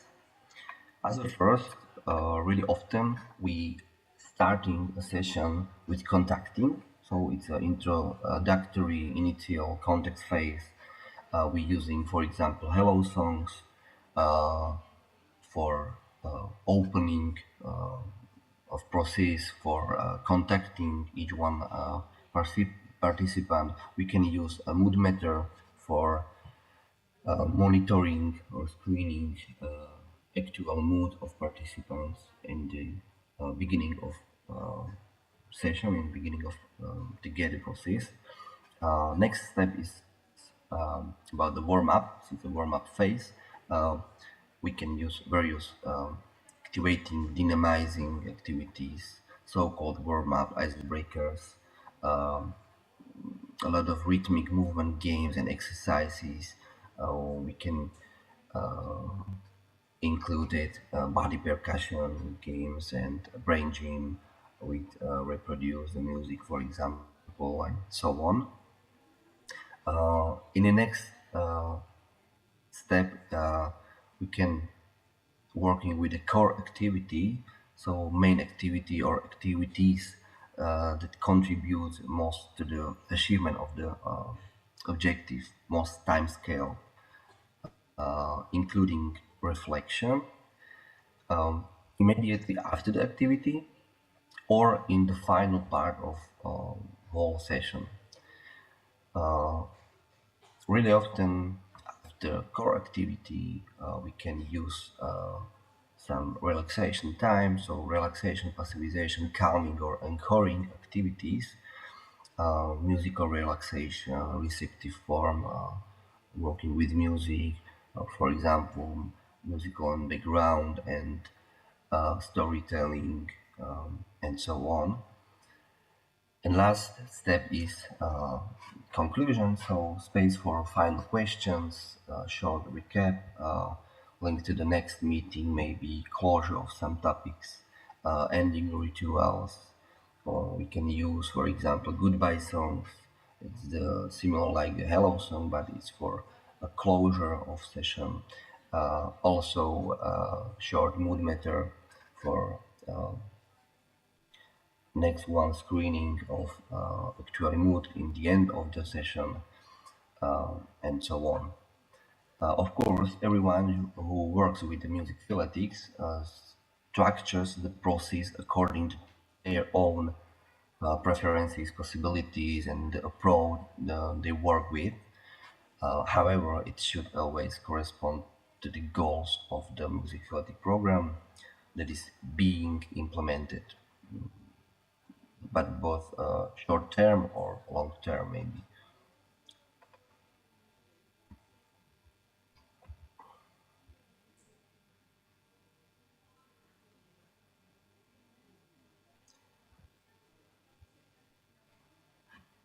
Okay. I have offered you basic insight into music philetics.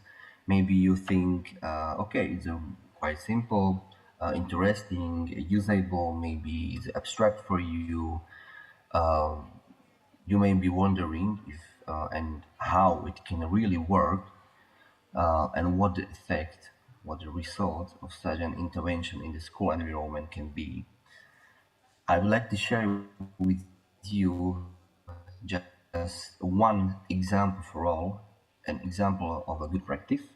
My student Katarina Bisudova, as a part of her master thesis, carried out research in which she focused on the music philetics impact on social climate in a Slovak primary school classroom. It's an action research. So it was an action research using the pre-test and post-test phase, where we monitored the social climate in the classroom of 6th grade students at the Slovak elementary school before and after application of the music philetics program.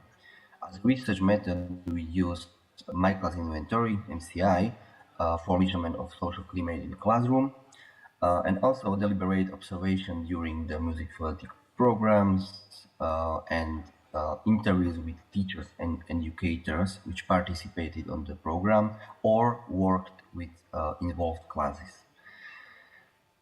Orange sample consists of pupils of the 6th grade of a primary school in the north of Slovakia, and we have an experimental group with 21 participants and also control group with 20 participants. The music theoretic program was created based on the risk of the pre-test. So results, we know something about the social climate, actual state of social climate in these two groups, and we create, based on this results, we create a music theoretics program. The aims of music intervention was develop classroom satisfaction and cohesion, and eliminate classroom conflict in 15 lessons during 6 months periods. The results show that systematically creating music theoretic program can really bring about a desirable effect in the social climate of the classroom. The music theoretics intervention had a significant impact on reducing classroom conflicts and competitiveness and improving classroom satisfaction. No significant differences were found for the other variables. And the music theoretics, we didn't yet have so much scientific evidence and proven programs that would strengthen the power of the application of music theoretic in school environment. More scientific evidence exists for music therapy when working with different target groups, including children in school settings, but usually with different developmental needs or difficulties. We will therefore need more massive research in the field of music theoretics so that it can establish itself and develop as a discipline. It could contribute to reducing the number of undesirable phenomena in school environment and significantly increase the fulfillment for children's developmental needs or overall their quality of life and, for example, well-being.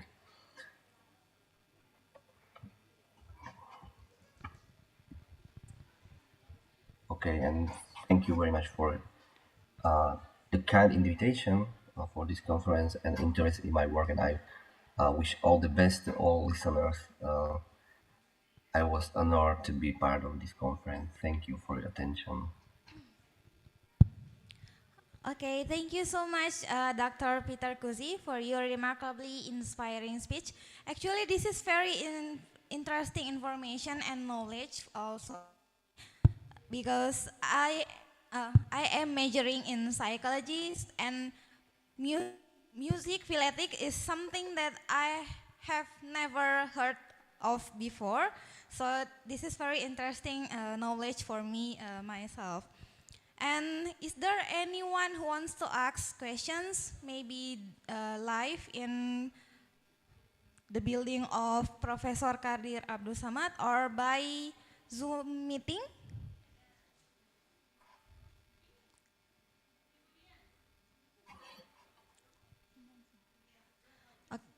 Okay, we have one person who wants to ask question to Mrs. Dian. Please mention your name and your origin.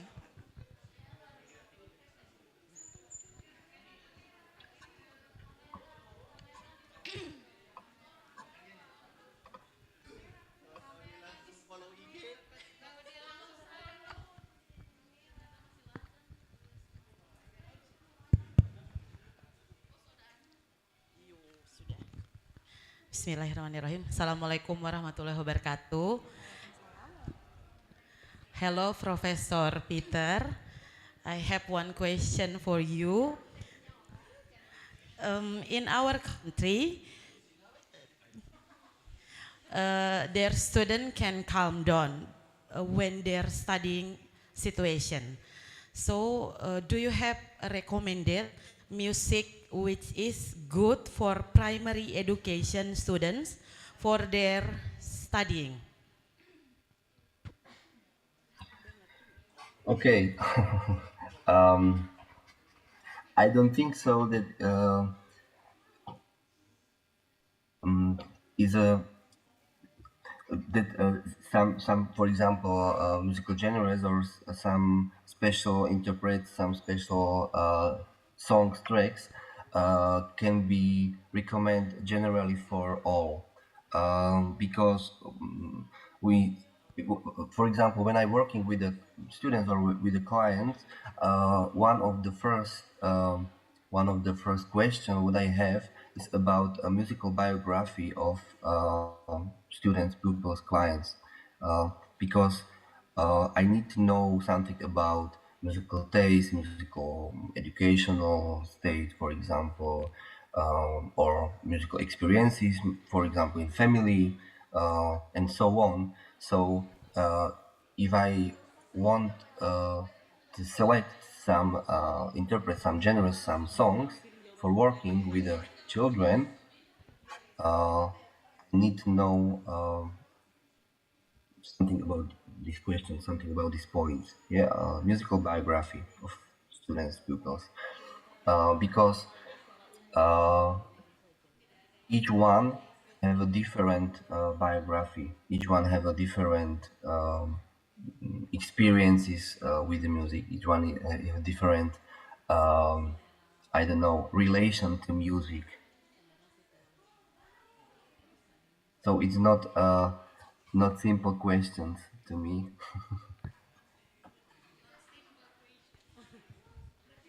Okay, thank you, Mr. Professor Peter. Okay, thank you. Is there any questions? Again? Okay. Please introduce yourself and ask your question.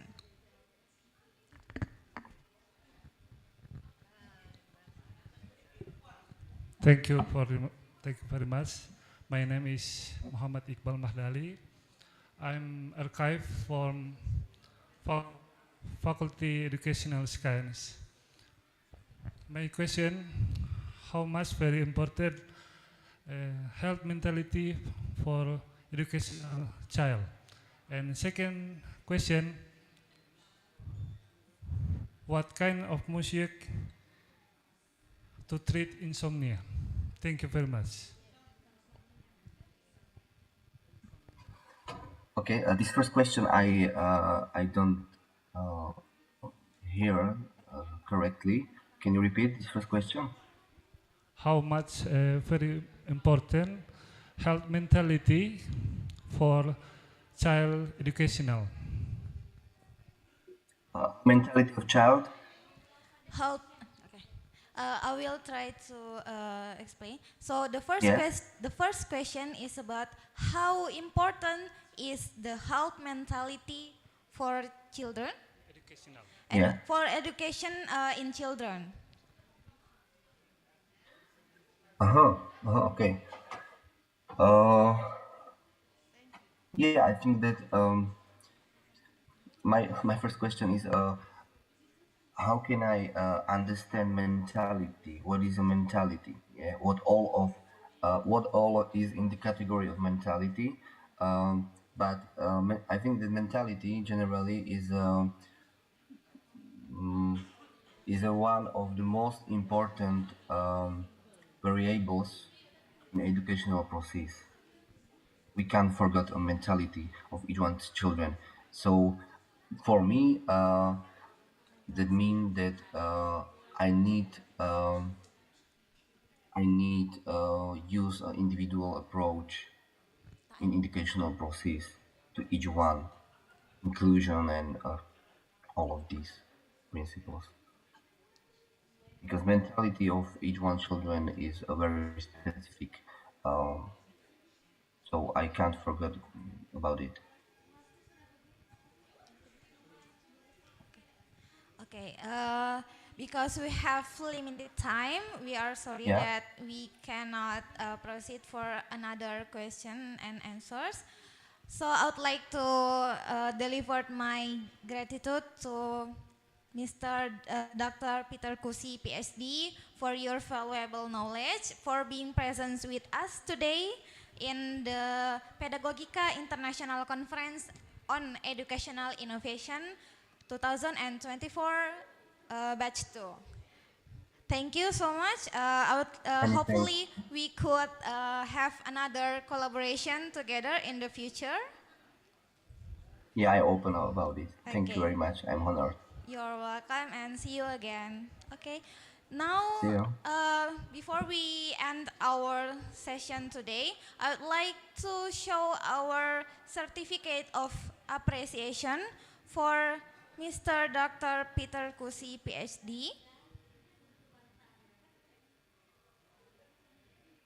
Okay, thank you for being here as the keynote speaker for Pedagogika International Conference on Educational Innovation, Strengthening Well-Being at School. Okay, now with this, with the end of our last speaker, our program has been running quite smoothly. I would like to thank all the speakers for sharing their knowledge from the beginning to the end. And this will conclude our first session today. We will have a break until 13:15 Central Indonesia time. I welcome you to join our second session, which is paper presentations by several presenters at 13:15 to the end. Thank you everyone for your attention and participation in this first session. I, Husnul Hatimah, will see you again in the second session, and I appreciate all your attention.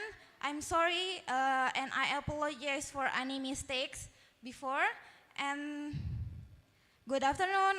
Wassalamualaikum warahmatullahi wabarakatuh.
itu namanya?